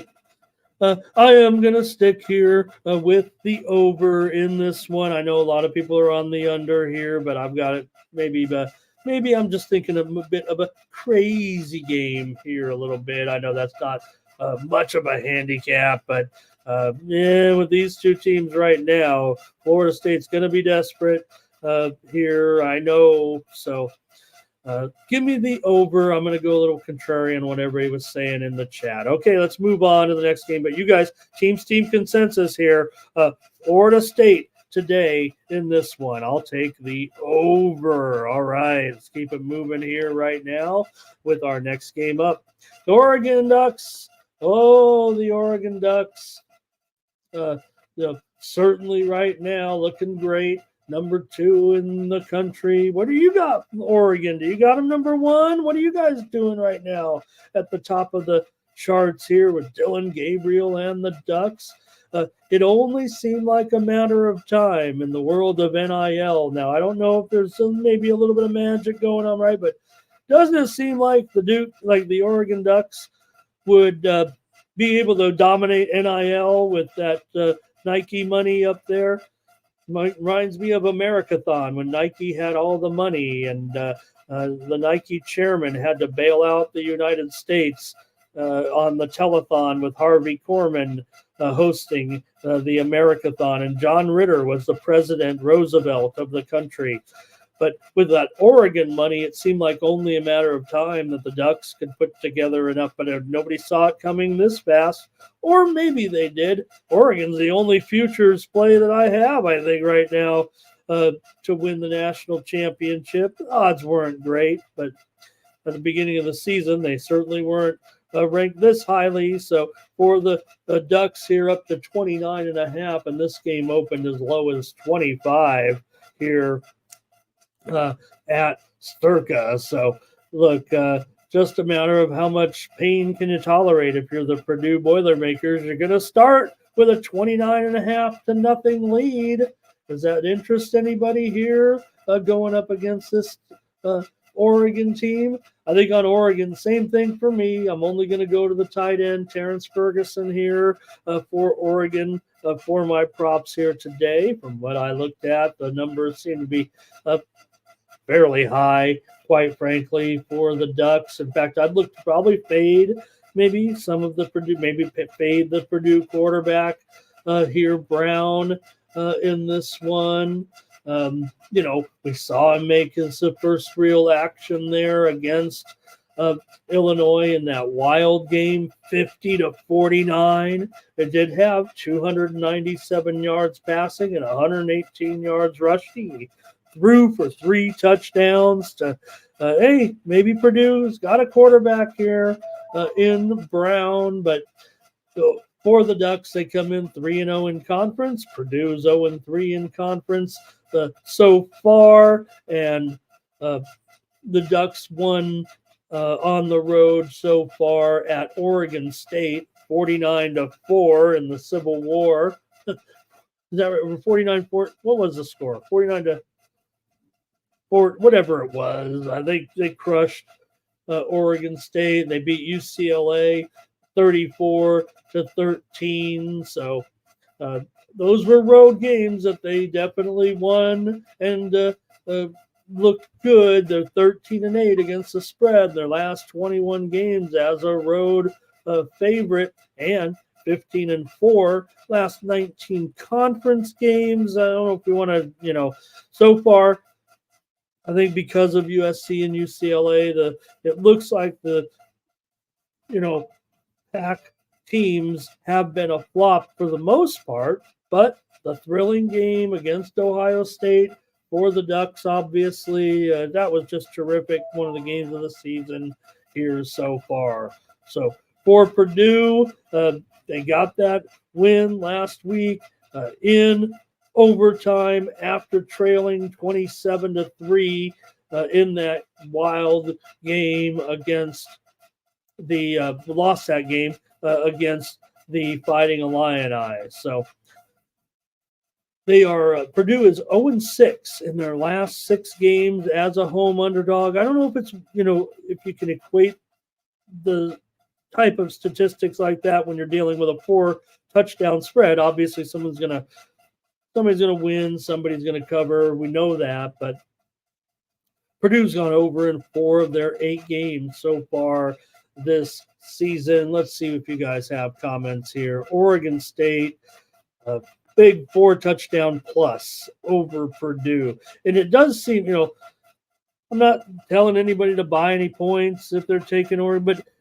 it does seem awkward. 29.5 and 28 is such an easy number. I know it's as the spread gets bigger, maybe it becomes less of a factor, but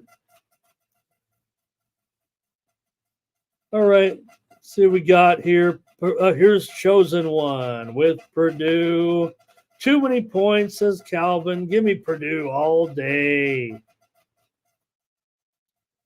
And our Tom says Purdue first half. Kelly says Oregon team total for me. I like them on the road to come off to a hot start. Justin says Purdue plus those points. And even sprinkled the money line. What is the money line? If Purdue wins this game, I don't know. I'll eat my hat. Uh-oh. I might be eating a hat. Well, plus 1,600. Is that really even a... I don't know if that's a great number. All right. Thomas says, yeah, that Illinois game, 50-49 was the score. We know overtime gets a little goofy. You got the 2 full overtime, but it's not like it used to be because they go to the 2-point thing now in the third over. But still, 50-49 when it was 27-3 in the third quarter. First half, Purdue and over here. And hey, hello, Key Game Outside Man's here today. Nice to have Key Game Outside Man today. And also Robert here, Purdue against the spread. And let's see here. What is Justin saying? Alabama beat Georgia, then lost outright as a 23-point favorite to Vandy. But you guys told me all about that Vandy game. All right. I think that's it. All right. I guess I'll make the call here in this one. You guys are, man, is Purdue almost a consensus play by the chat? It was hard to find any Oregon backers in the chat in this one. I've got the under here. Purdue is not only going to have a hard time matching with Oregon, they will also have, I believe, maybe a hard time scoring enough points to match their team total here.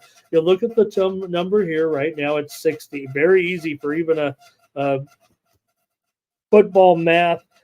I'm extremely good at football math. Yeah, maybe I was in, math seminar and I tried to be an academic, but I'm really dealing 3s, 6s, and 7s, and occasionally some 1s. That's the math that I'm good at. So even I can figure out that this one here, when you got a total of 60 and a spread of 30, well, that says 45-15. So I would think that Oregon is going to be able to get 45 points. Yes, I do. I think Oregon is going to be able to get around there. I think maybe on the road, maybe 45, maybe 42, maybe 47. Purdue, can they get 15 points? I think they can get 1 touchdown. I don't know if they can get 2 against Oregon right now. I'll take the under here in this one as my play here on the show. I do have 60 up there. I know that there are a lot of 50. Oh, no. It's all 60s here now at this point. In fact, Bovada has moved to 60.5. I've got the under here tonight in this one. I think you know where I'm headed. I don't think I'm agreeing with the chat here pretty much in this one. All right. I don't mind, Justin, at plus 1,600. I thought when I looked and you said that, I thought it was going to look at 2,500. Actually, I didn't know the money line. So that's all I was saying. I wasn't questioning you like all of our friends in the chat. I don't know if I didn't know if I like the line actually, but you're the man. Don't let anybody get you down, my friend. All right. Let's see. Yeah, Thomas says it is a consensus play here, and on Purdue. I don't know what Thomas could have said that his voice detection. I'm listening. Air Force consent. It's not. He's not talking about the Air Force Falcons. His phone just misinterpreted what he said, but I was trying to think of what word that could be. Thomas says I don't talk well. And all right here, I don't know. Yeah, Purdue. I feel like Oregon is a national champion. I think this is real. I think Oregon is real. And again, I think Oregon is.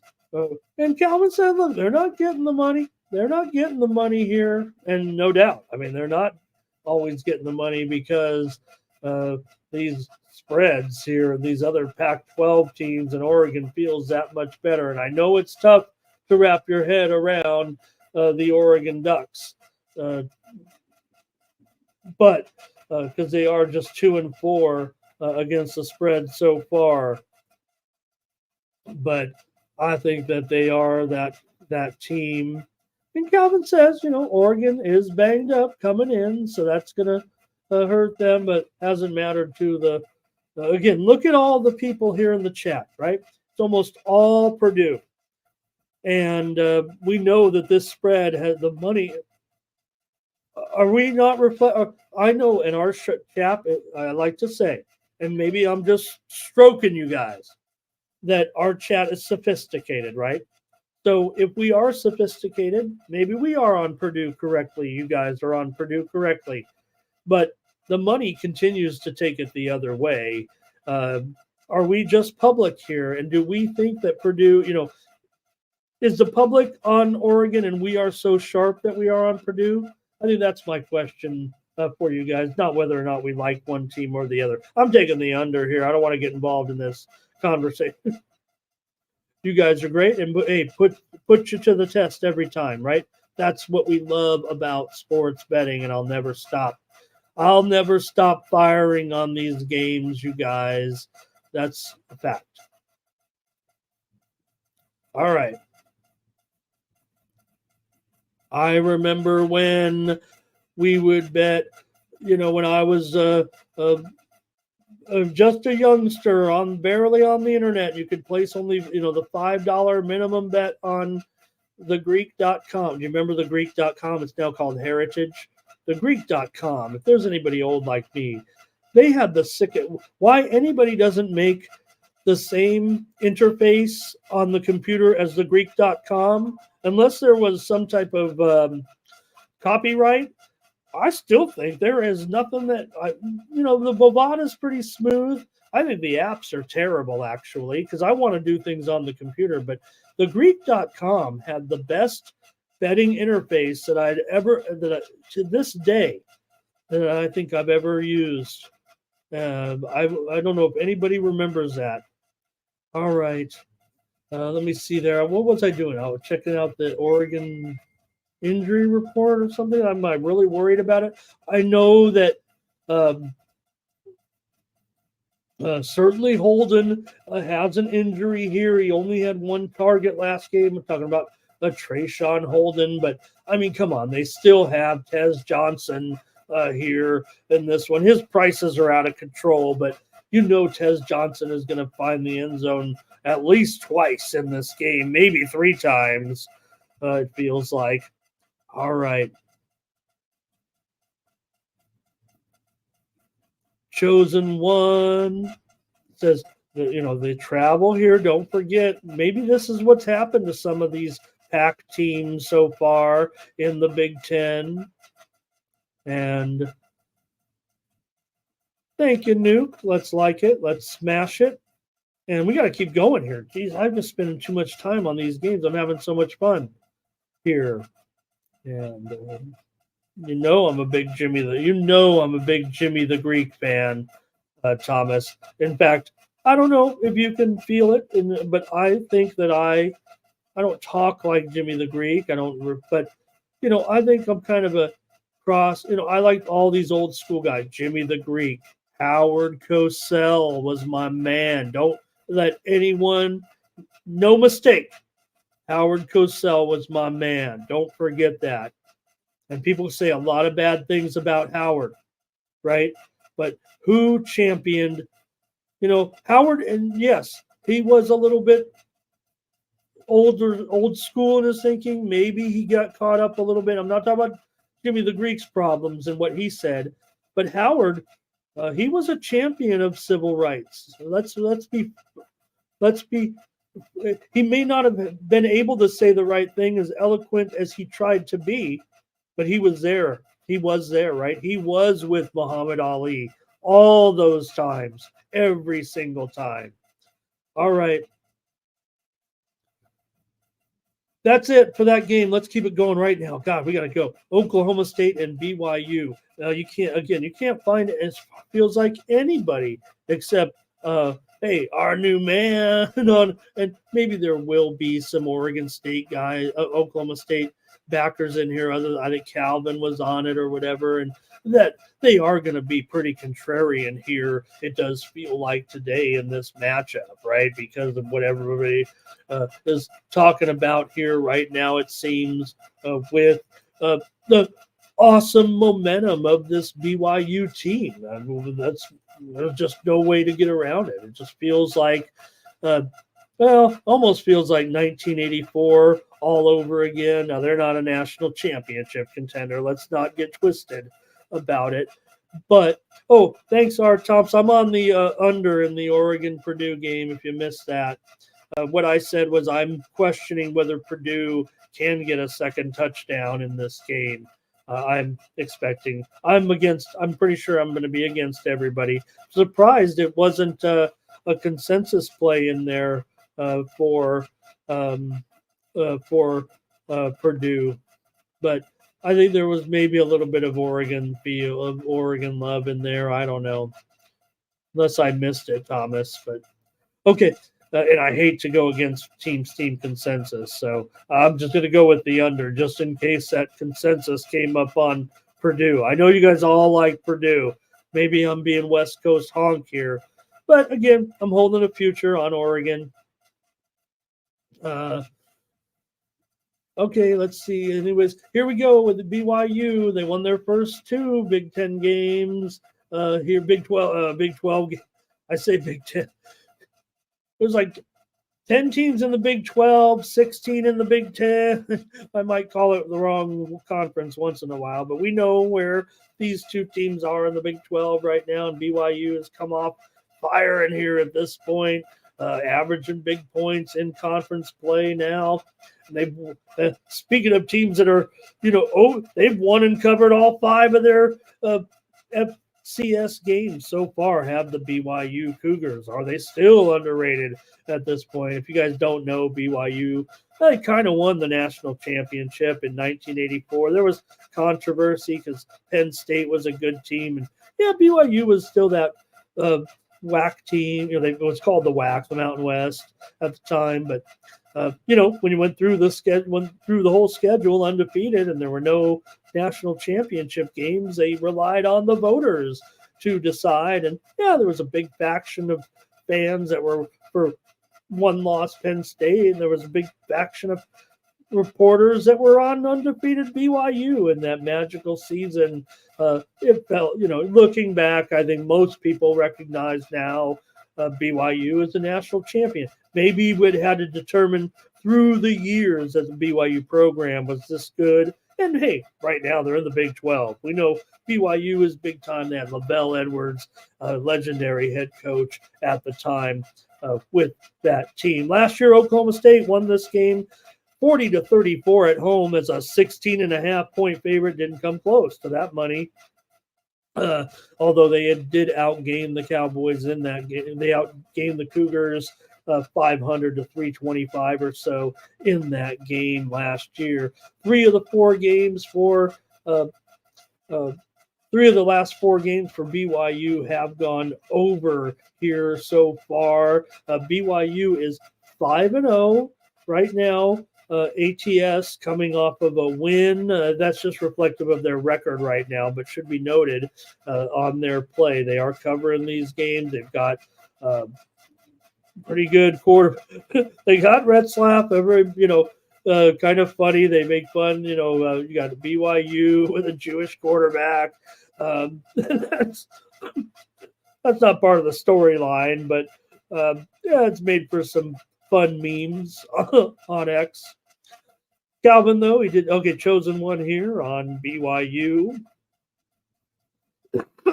Pardon me, gang. Here's Calvin. We knew he was on Oklahoma State. And key game outside here, talking that last game. Thank you, key game. BYU is a dog. What did you say, Calvin? BYU is a dog. Okay, State will cover 10. Okay, I think he's saying the wrong team's favored here in this one. He thinks Oklahoma State should be favored, and they'll cover 10. Or no, I think he's just saying they'll cover 10 big points. I have it 9.5 on screen, but no 10s out there though. Quite yet. Bet Online is actually 9 minus 15. R. Tom says, give me Oklahoma State in this one for R. Toms. All right, I think I'm kind of good with the preview. Oklahoma State with the Bowman. He's kind of the other funny story, right? He's in his 7th season now as a quarterback. He made 13 starts last year, so he's been around. This guy's been around for a lot of time with over the years, and he's on Oklahoma State here, the 7th year quarterback. Right now, Oklahoma State 3-3 overall, 0-3 in conference here so far. So maybe a little bit of pressure on Gundy here moving forward. Problem for Oklahoma State is they're just giving up way too many yards. See this total here? I got it there at 52. Circa opened this one at 58.5. I mean, really. Are they? I'm going to take the over I'm going to take it as my play here. Actually, to be fair, I got BYU at a really good price. So let me give out the over as my play here in this one at 52.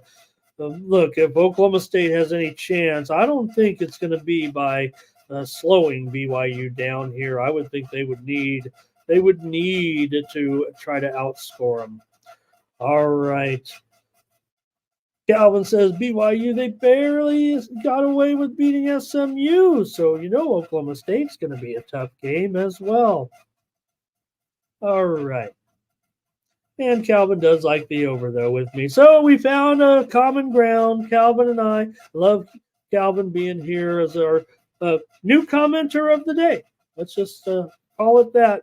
And hopefully you'll find enough enjoyment in bantering with me to stick around here on the morning. Steve, we got 85 of you here right now watching the show, and I got a couple more football games to talk about. How about Fresno State and Nevada here in this one?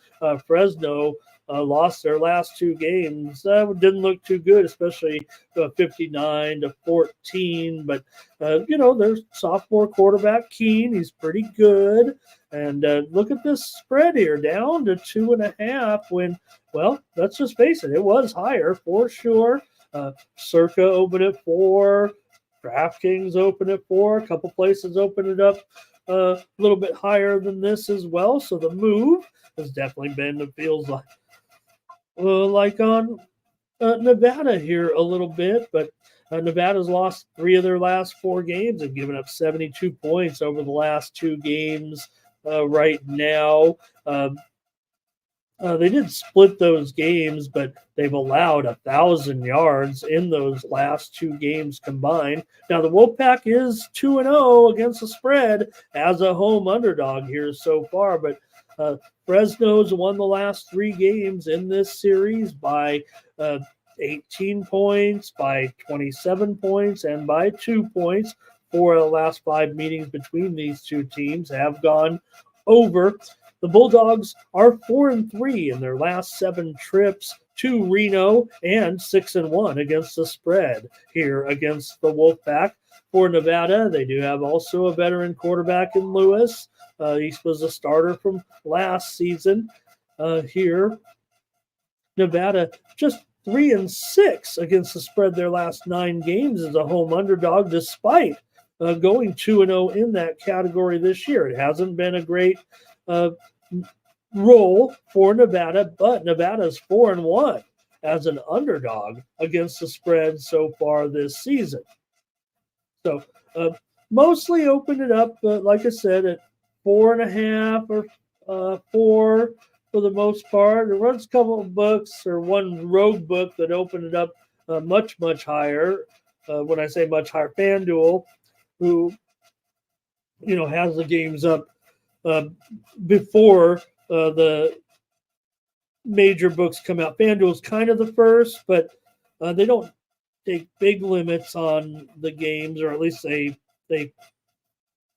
reports are they don't take heavy action with those numbers, but they did open it at 6.5.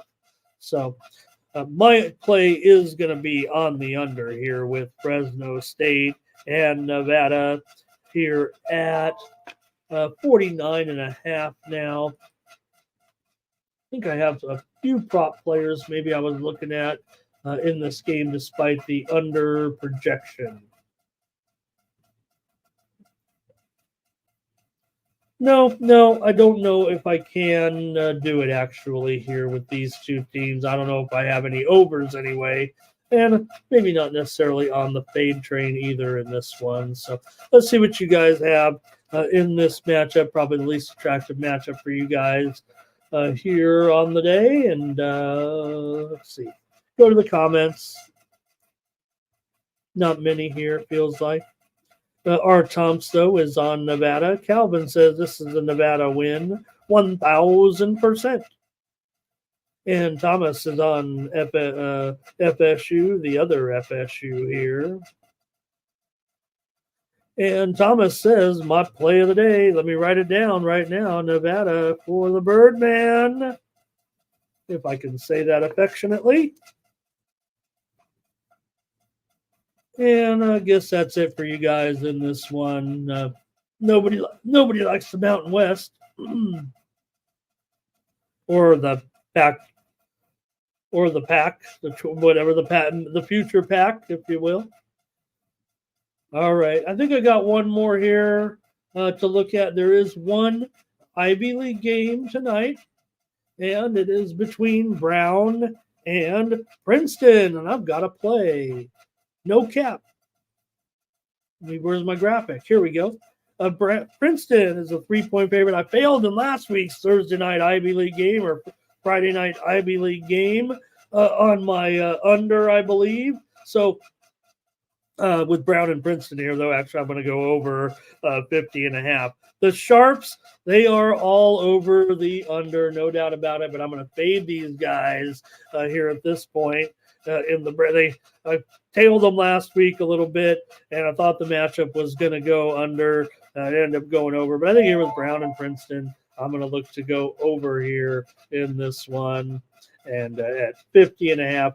Current line, Princeton is -3, and the total, 50.5. So give me the over here in Brown versus Princeton. That's the other Ivy League game today on ESPN Plus. Give you a 5th game to look at. And that one starts also early. So you can check it out, 7 Eastern, 4 Pacific here today. All right. We got to cover a few more games here, and then we'll get on out of here. Thank you so much for joining me here on the Mornings Team. There are 3 games in the National Hockey League today with the Hurricanes taking on the Pens here in this one. Just looking at some of the results from we definitely had some mixed results last night. We did have some nice plays on the show, actually. We had the Blue Jackets over the Sabres. We had the Kings over the Canadians yesterday. We had the Lightning over the Golden Knights here on the show yesterday. We had the Canucks and the Panthers to go under. We had the Devils. Here I'm only going on because I wouldn't say it if there weren't a lot of winners, because there wouldn't be a lot of winners to say. We had the Devils, we had the Oilers game to go under. So a lot of good winning here yesterday on the show. We also had the Kraken late, so I think we hit most of them yesterday on that 11-game pack. That was 7-4, I believe, that I just read off here on the show. So let's talk about these games with Carolina taking on Pittsburgh here. Carolina $1.50 total, 6.5 under here in this one with Anderson and Yari. Let me get the goalie computer fired up here, or maybe it could be Blomqvist in there for the Penguins. Let me check one more site here and see if we have a tiebreaker here. I think Yari, I'm giving Yari the lean here at this point in the matchup. So we'll see what the Penguins choose to do. We know Frederik Andersen, though, at 2.03 goals against so far in his appearance. And Carolina, where's the line?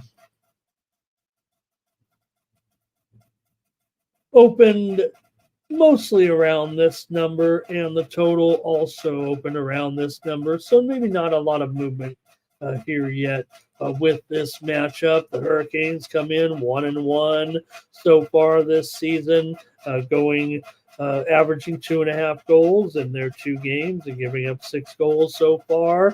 For the Penguins, they come in 3-2 so far this season, 2-3 on the puck line. Here in this one, they've gone over in 3 of their 5 games so far with 1 push. So for me in this one, I'm going to end up going under here. So far, I've seen handicappers wanting to go over in this game by about, maybe a 2-1 margin. I've also seen handicappers seem to prefer Carolina on this in this game, laying it on the road. But I show the Sharps prefer Pittsburgh by about a 2-1 margin. So none of my little tricks of the trade kind of clue me into anything here at this point on the side. Maybe look for some line movement. What do you guys have here? Carolina and Pittsburgh today. Here, Thomas is ready to go. He won't find us. He won't find any consensus with the hockey game. So let's just put this up here for today's Team Steam consensus. Dodgers. Did Purdue ended up being a play there on the team consensus? Okay, thank you on that one, Thomas. I was wondering that, actually. So we're on both. So Team Steam anyway. I'm not going to get in Team Steam's way. Rarely will I go against Team Steam. It feels like, unless I already do in advance. If I'm already on a team and Team Steam comes in, then I'm against them. I'm probably not going to fade Team Steam after they make their play, and maybe I wasn't on the play. I'm probably just going to bet Team Steam from the way this show has evolved. I feel like I want to be part of the team. Okay, am I missing the plays here, you guys? Anything here? Under for Robert. And Thomas says they canceled one of our tennis plays. Okay. Well, I do know, Thomas, I thought one of our plays actually was because the match of Barbara Krishkova, who we took over Mira Andreeva, she had to retire because of an injury. And that's one thing about taking the game spread. Most of the books will, on a game spread, the bet is canceled. A lot of times on a money line bet, you lose your bet. Because the game spread was undeterminable, that's why I like to play mostly game spreads. Anybody who follows my tennis action, look, if you want to take the underdogs on the money line, I often do it as well. But I like to send it out as close to 110 as possible, that 50-50 thing, to try to go against the toughest lines. And in tennis, for me, I like to play the game spread. Sometimes you can win a match that your player loses. Yeah, sometimes you lose a match that your player loses. I'm not talking about when taking the dogs there, certainly, but it works the other way too. Sometimes you can lay games with a favorite and still lose the bet. But again, one of the consolations, I don't know if I should call it that, but the bet will be canceled on a game spread because they didn't play all the games. It was indeterminable whether or not they would have covered the game spread. That bet gets canceled.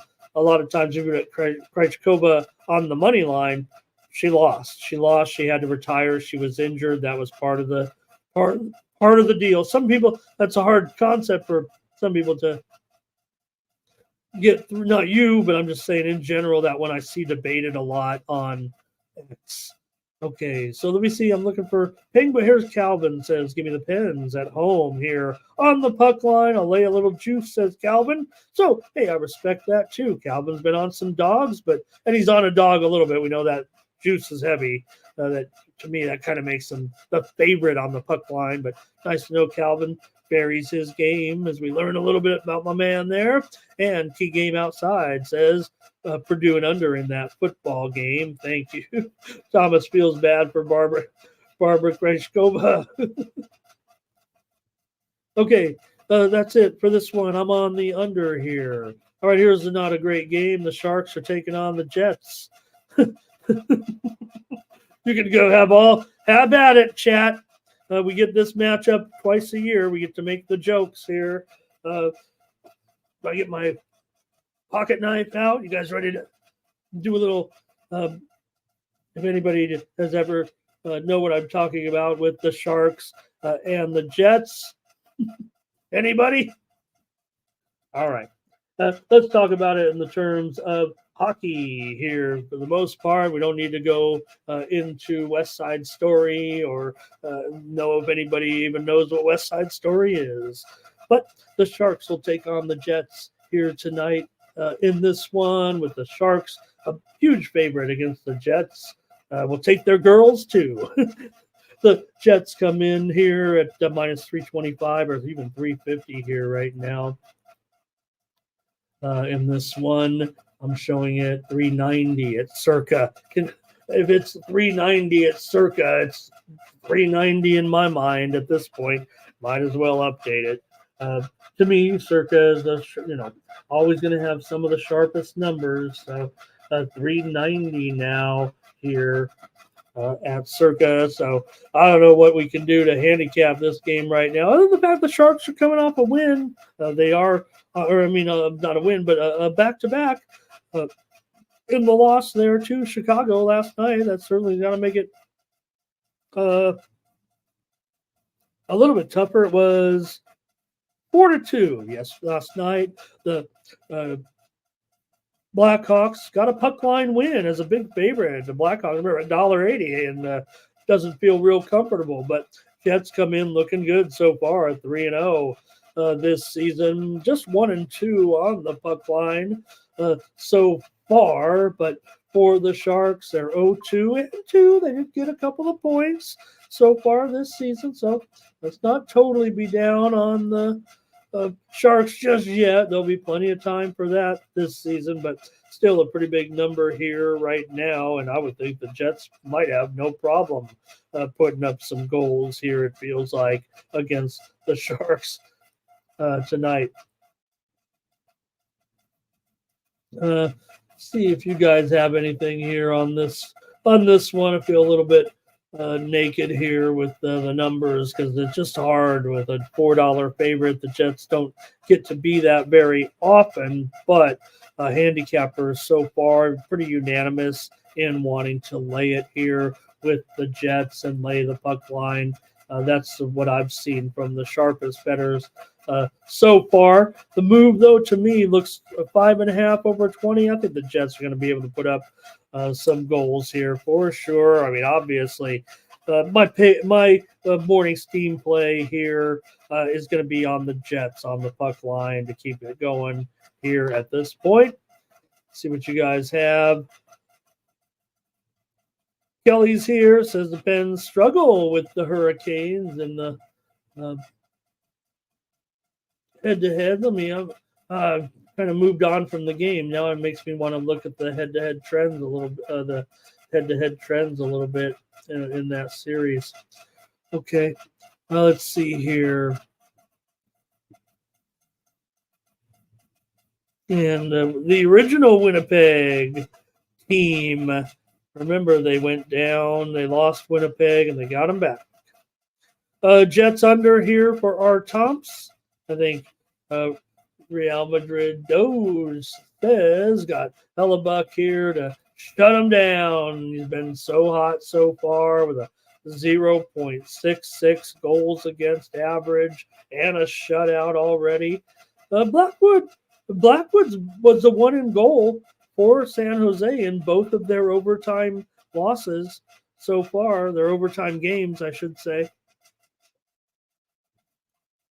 All right, Calvin says over. Calvin, but try not to give away the premium pick on the show, okay? I'm trying to sell some shit here. You got me, Calvin. Hey, you can grab my premium picks. Not you specifically, Calvin. I'm just saying my premium picks here, but just want to tease Calvin there a little bit. He's got my premium pick play. I think they're the Sharks and the Jets tonight, but you can get him over at Winnable. This is how you support me on the show, by subscribing to my picks, or a couple of dollars a day. I think it's $3 today. It's going to be more tomorrow with the college football. Just warning you, we might go up to $4 tomorrow to get like 20 picks, and hopefully we'll win them all. All right. Here we go. I think, let's see, Kelly says team total under 2.5 for the Sharks. Put them in a parlay here, possibly. Is that put that play in a parlay? I think she might be saying. Jets should smash. Robert McCormick's going with the over here in this one. And Thomas says, Ramon, don't give away the premiums. Or I don't know what he's saying. All right. Give me the Winnipeg Jets, though, as the play, and then we'll maybe have a play later, and maybe Winnipeg's going to score a lot of goals tonight, if you know what I mean. One more in the NHL, and then we got to end the show. The Ducks and Dostal against the Avalanche and Gurdjieff. So these Avalanche not looking great so far. Now it's 0-4 for the Avalanche. And you got the Ducks coming in. Look, I feel like the Ducks are kind of going to be a surprise team this year. They're 2-1 right now. And, this is a pretty big underdog spot. For me, I kind of want to play the Ducks. I don't know if you guys are going to laugh at me or not, but the way the Avalanche are going right now, it doesn't seem like there's any end in sight. The Sharps are all over the Avalanche. They think it's going to end here. They took Avalanche so far. It looks almost unanimous. They took Avalanche in the first period here as well, and they've been terrible on those type of bets from what I can tell. So far, handicappers that I've seen prefer the Avalanche. 80% of the handicappers are on the Avalanche. I don't want the Avalanche. No way, no how. All right, let's see if you guys, I guess I could preview the game a little bit. Avalanche allowing 6.3 goals per game now. I think they improved here. But they've got Gurdjieff in there, and he allows 5.7 goals so far in his 3 starts. You got Dostal, 1.98 goals against, 93% save percentage. The Ducks have a shutout win with him so far. So Thomas is getting tired. He says he needs, I think he's telling me to speed it up. All right. R. Thompson leaning abs here. And what's making me mad is this fan over here. Real Madrid says you got to take the over in this one with the Ducks and the Avalanche. I got to take the Ducks plus 1.5 goals as my play here on the show right now. That's what I'm going to do. Robert says is going to go over here in this one as well. And Key Game Outside says over also. All right, that might be it from you guys on this one, and that's it. We probably just got to wrap up the show. I've got the Ducks in this one. Thanks, everybody. Great show. Let's see. No Avs, no not on Friday as a favorite. No way. No how. I think maybe Jermaine is saying. I think that's what he's saying right now. What is wrong with the Avalanche? This is not the Avalanche we're expected, but it does look like they're going to have a bit of a down year unless they can fix this situation somehow, especially with the goaltending. All right. NBA preseason. I don't know what we can do about it. Look, I want to send out some VIP. There were some more late adjustments. And again, we're going to, with the NBA, you may see late moves here by me, even in the regular season. I'm going to have to find a way at this point. It was always tougher when I was with that other site. I sold my picks. I would sell my picks for $25, $35, $45 a day to get my best picks. Now it's like $3 or $4. So, and we have the ability to send those out later. And in the NBA, that's important. Now, I want to get the plays out as early as possible. But even yesterday, where their players getting scratched 45 minutes before game time. Now, it's preseason, certainly will do a little different. There are rules. The NBA has to try to give us the information as early as possible. Not making excuses for the VIP yesterday, but the plays were not good. But we did have some winners here, certainly on the show with the Houston Rockets yesterday. Also Atlanta OKC under yesterday here on the show. So I think I got a light volume card here right now in the NBA preseason on the show anyway. We'll guarantee a play on the show every time when we get to the regular season. Regular season. All right. Hit the like. Subscribe, and everyone, thank you. We're going to run down these games, but thank you to our tops as well. Michelangelo here. Thank you. How you been? Where you been? Kelly is our NHL correspondent here. All right, here we go with the 76ers taking on the Magic in this one. And yeah, we've seen, crazy movement too. I think that's been a big thing. The Sharps are all over Orlando in this one. I show sharp bettors here with a 6-to-1 ratio of bets on Orlando. I consider myself extremely sharp. I'm going to go with Orlando here. It's even higher than this now. It's 8. Oh, it's 8. It's 8. And lane points hasn't been tremendous in the preseason here, but it looks like Philly, remember, they had that bizarre line move here. I would expect Orlando to probably roll here in this preseason game. This is mostly just, telling you who's playing. And again, we're getting down to the end here. Season starts just a couple of days. The Knicks are a huge favorite here at Washington. That seems like a good idea. Why not be 12.5-point favorites in the preseason? Well, probably not going to do anything with this one just yet.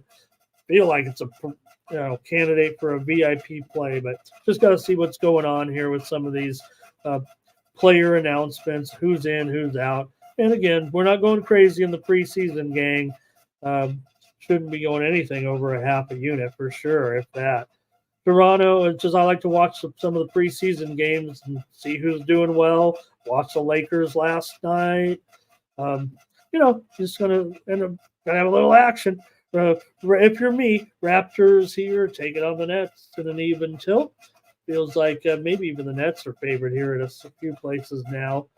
No, Raptors 1.5, maybe even 2.5 or more. I see stations all the way up to 2.5 minus 240 here. So feels like a pretty big move on the Raptors. Sharps are on Brooklyn here. I'll wait and see. No pick. Even me, no pick. I'll pick every game, but not there. All right, Cleveland and Chicago. I do have a pick here. I'm going under in this one at 221.5 here. Yeah, 221.5, 222 here right now with Cleveland and Chicago. I show Sharp's been banging on Cleveland here a little bit. They may even be up to a 3.5 or 4-point favorite here in a little while, but I haven't seen much winning from the Sharps on the side.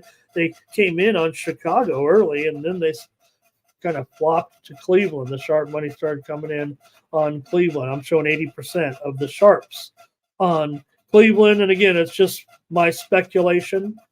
We don't know who a Sharp is. I just try to monitor the Sharp action here from the line services and the amount of moves that come in from each sports book.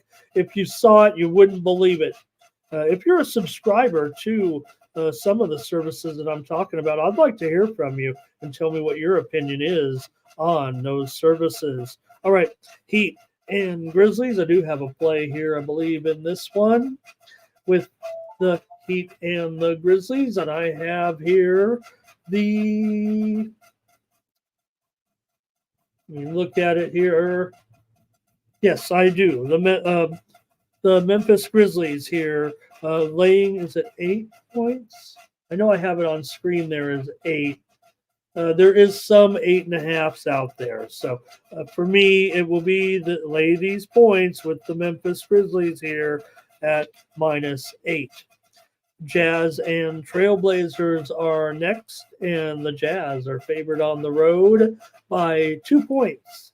In this one, maybe it's already shifted. I could be a little behind on these lines, actually.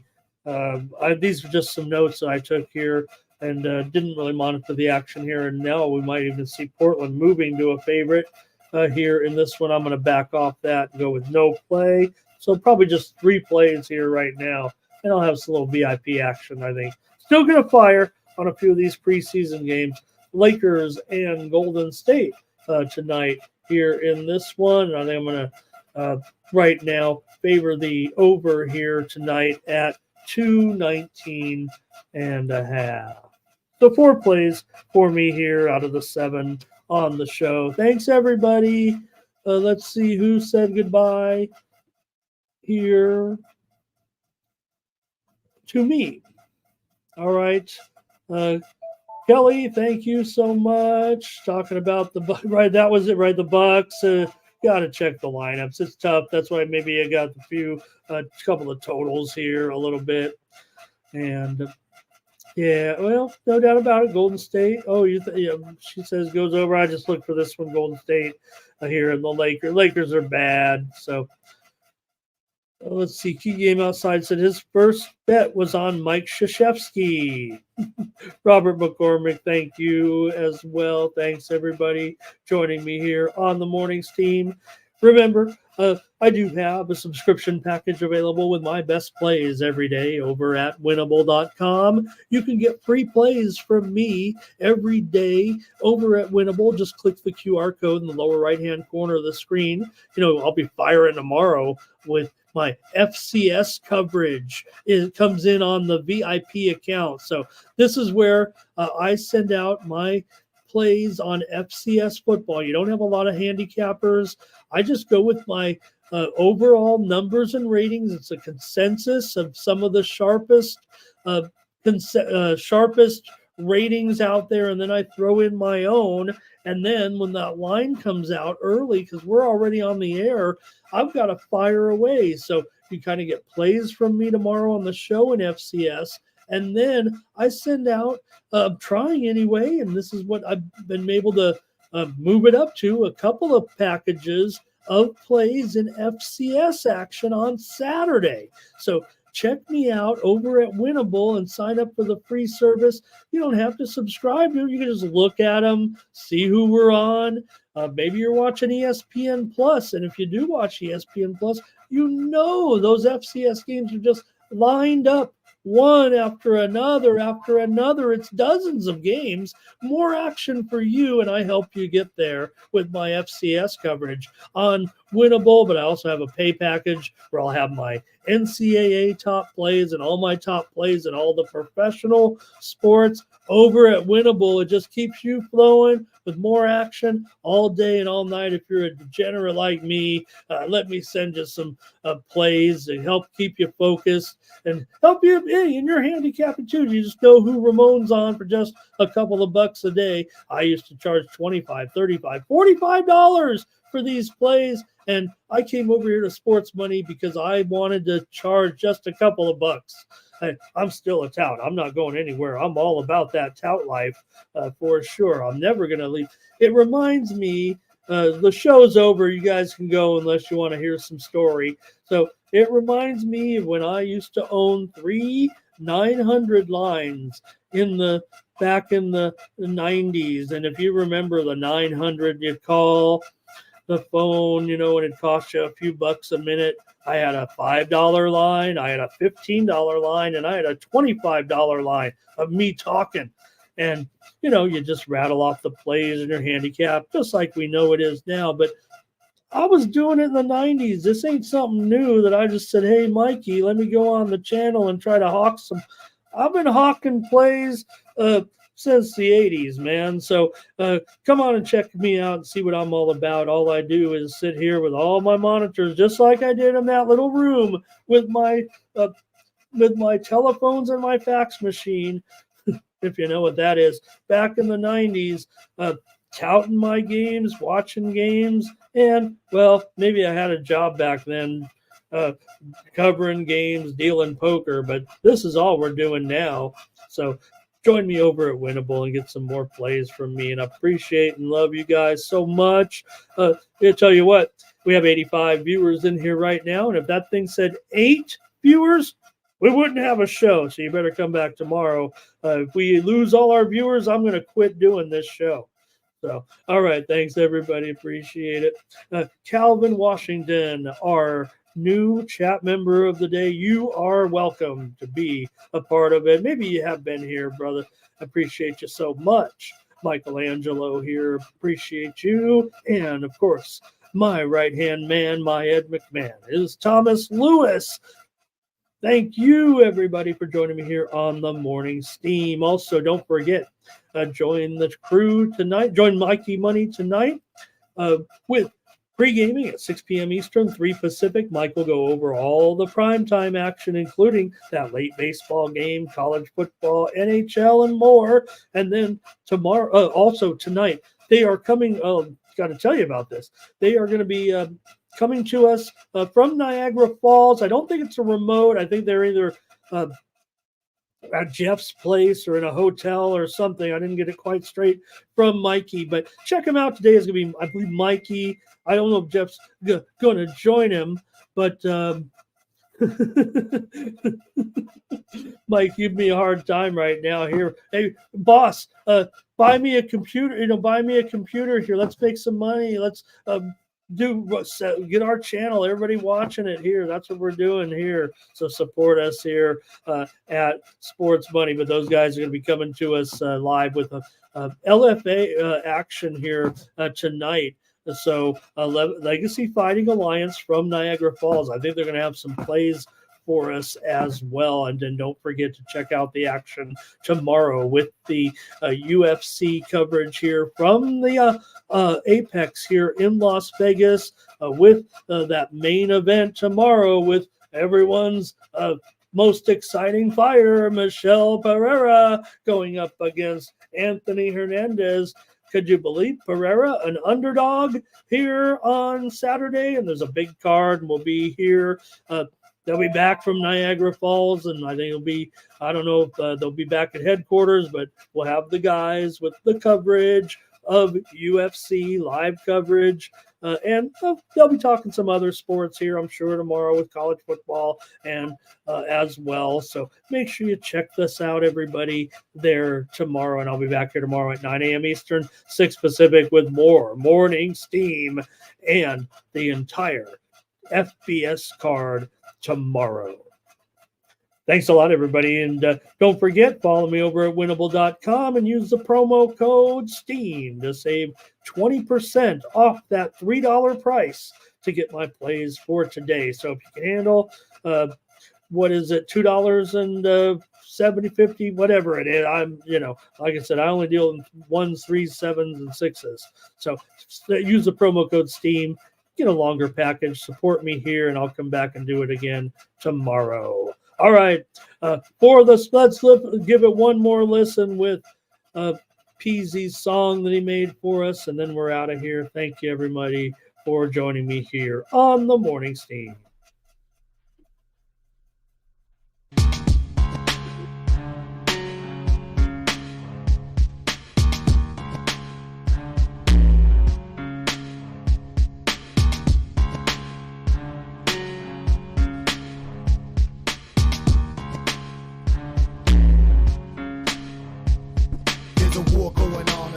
Can't escape from the team called the Morning Steam. It's time to break one for cover. That's gonna cover, that's gonna cash. Then we make the 100-yard dash to the window. I don't know what you thought. It's Ramon Scott running so hot. Sports make money and we make money with sports money every single day. NFL, NHL, NCAA. Stay away from the juice, we might play a parlay. It's the Morning Steam.